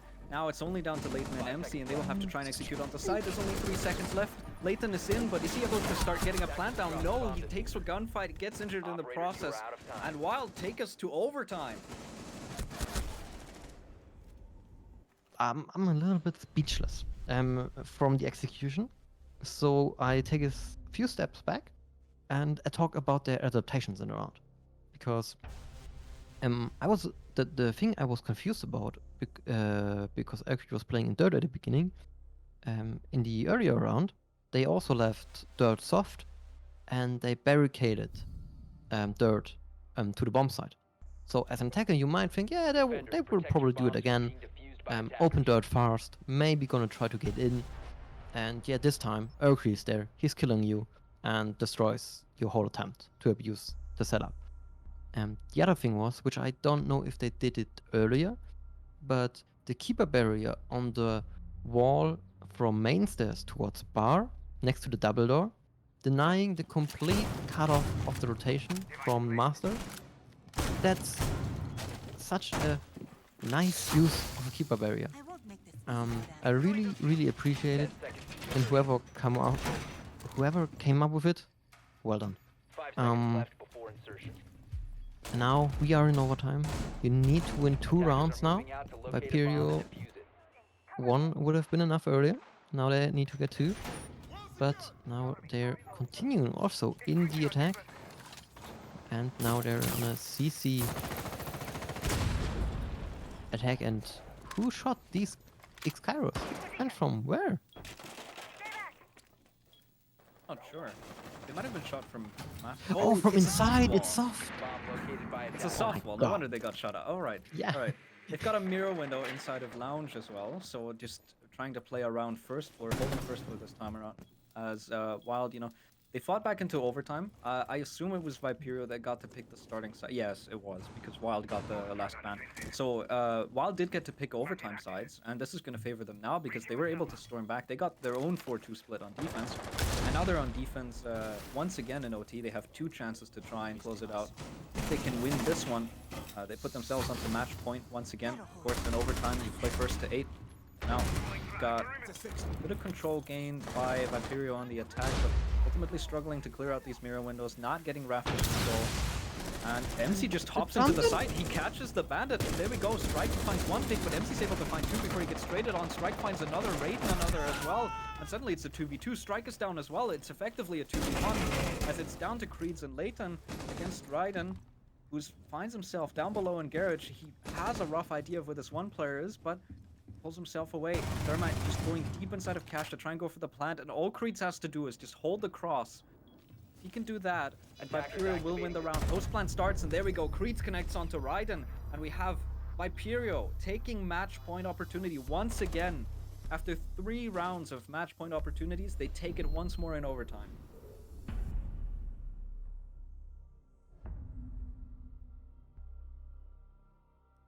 Yeah, just great execution there. Like, they knew where they could walk in and where they couldn't.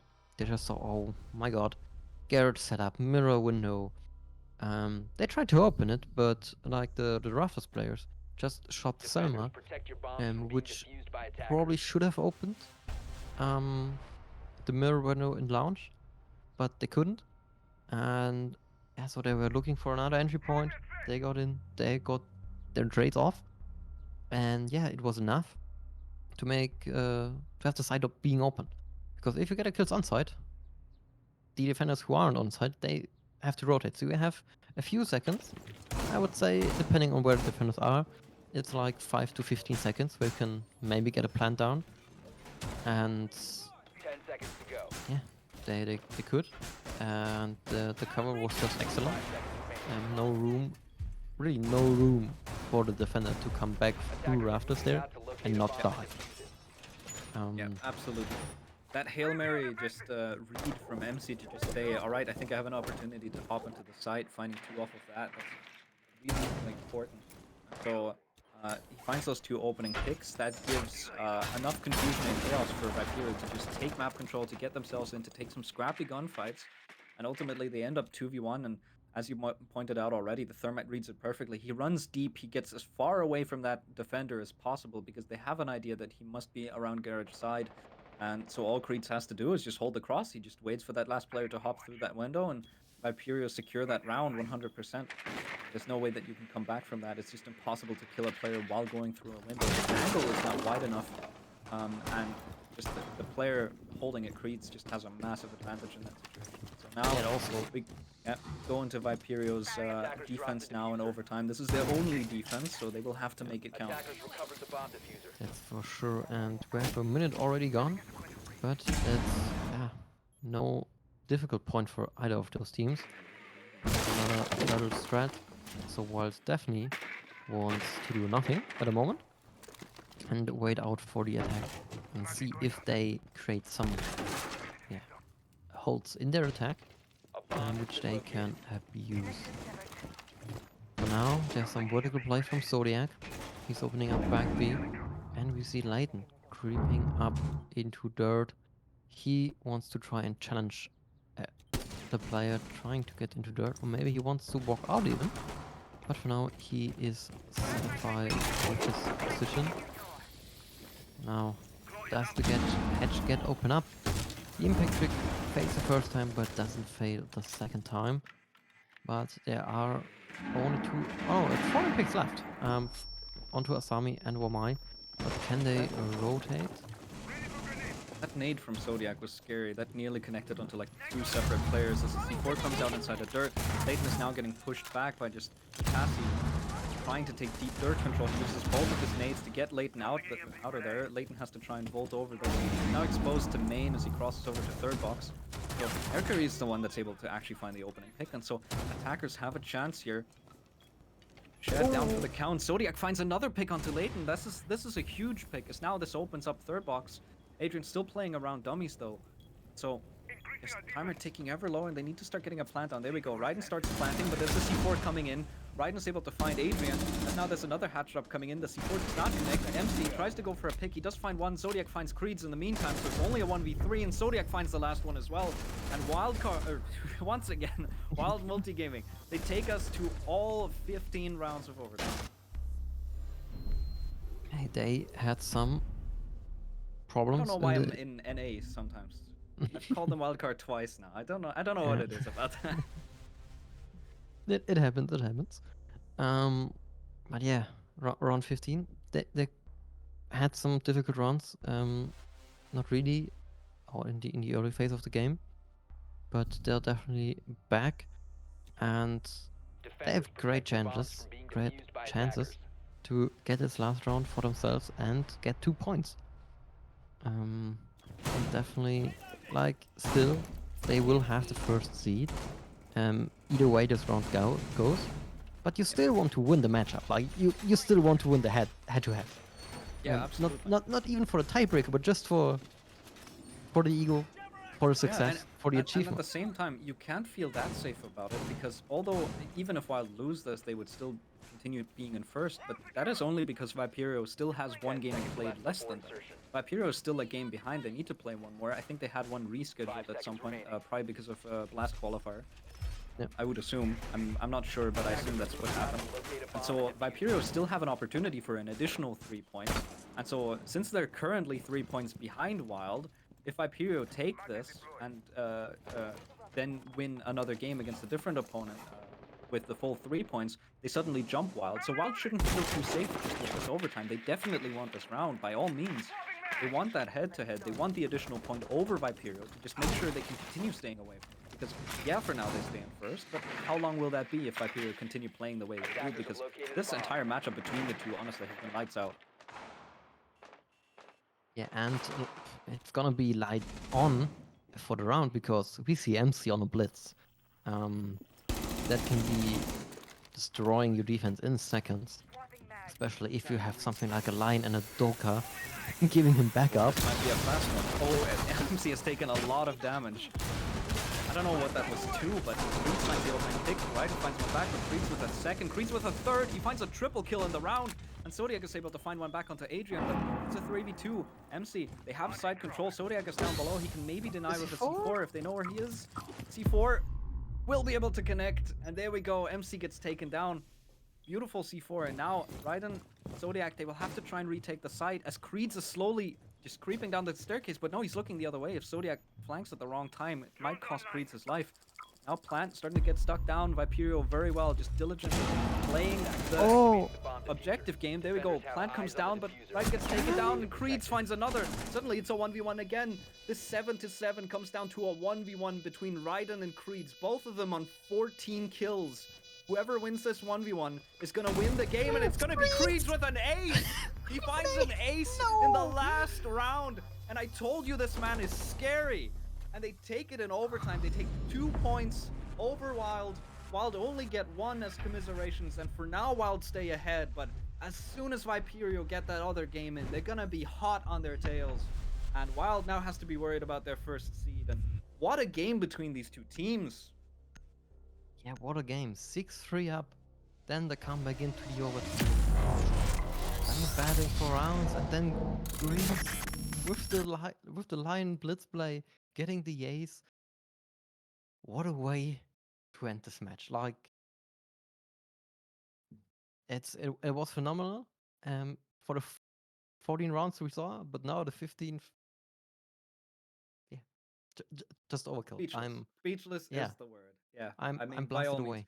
What a way to not just end this series between these two teams, which Yeah. is obviously important for the minor standings, and whoever takes first. And at the moment, it's shaping up to be Viperio with the way they've played here. So after that game, what a way to end the stream as well, because that was our last game of today. And I mean, you couldn't have wished for a better ending than that. I mean, a 1v1 between two players that have been just on 14 kills up until that point, and it comes down to Creeds getting an ace. In the final round, he gets an ace off of a blitz rush, just backing up behind that and playing the DMR perfectly. I mean, what else do you say to that? Well played, Viperio. I told you Creeds was scary, and I'll leave it at that.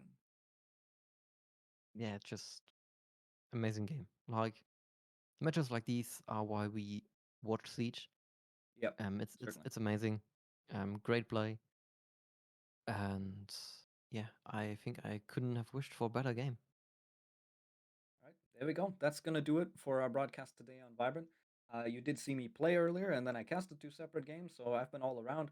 I also want to thank Juan.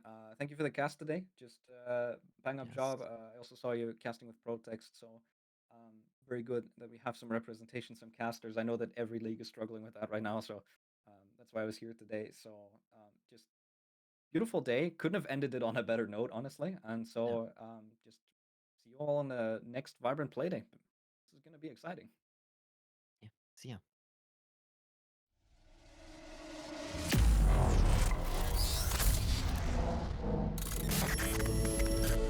Introducing Everest, the world's first customizable and premium mechanical keyboard experience.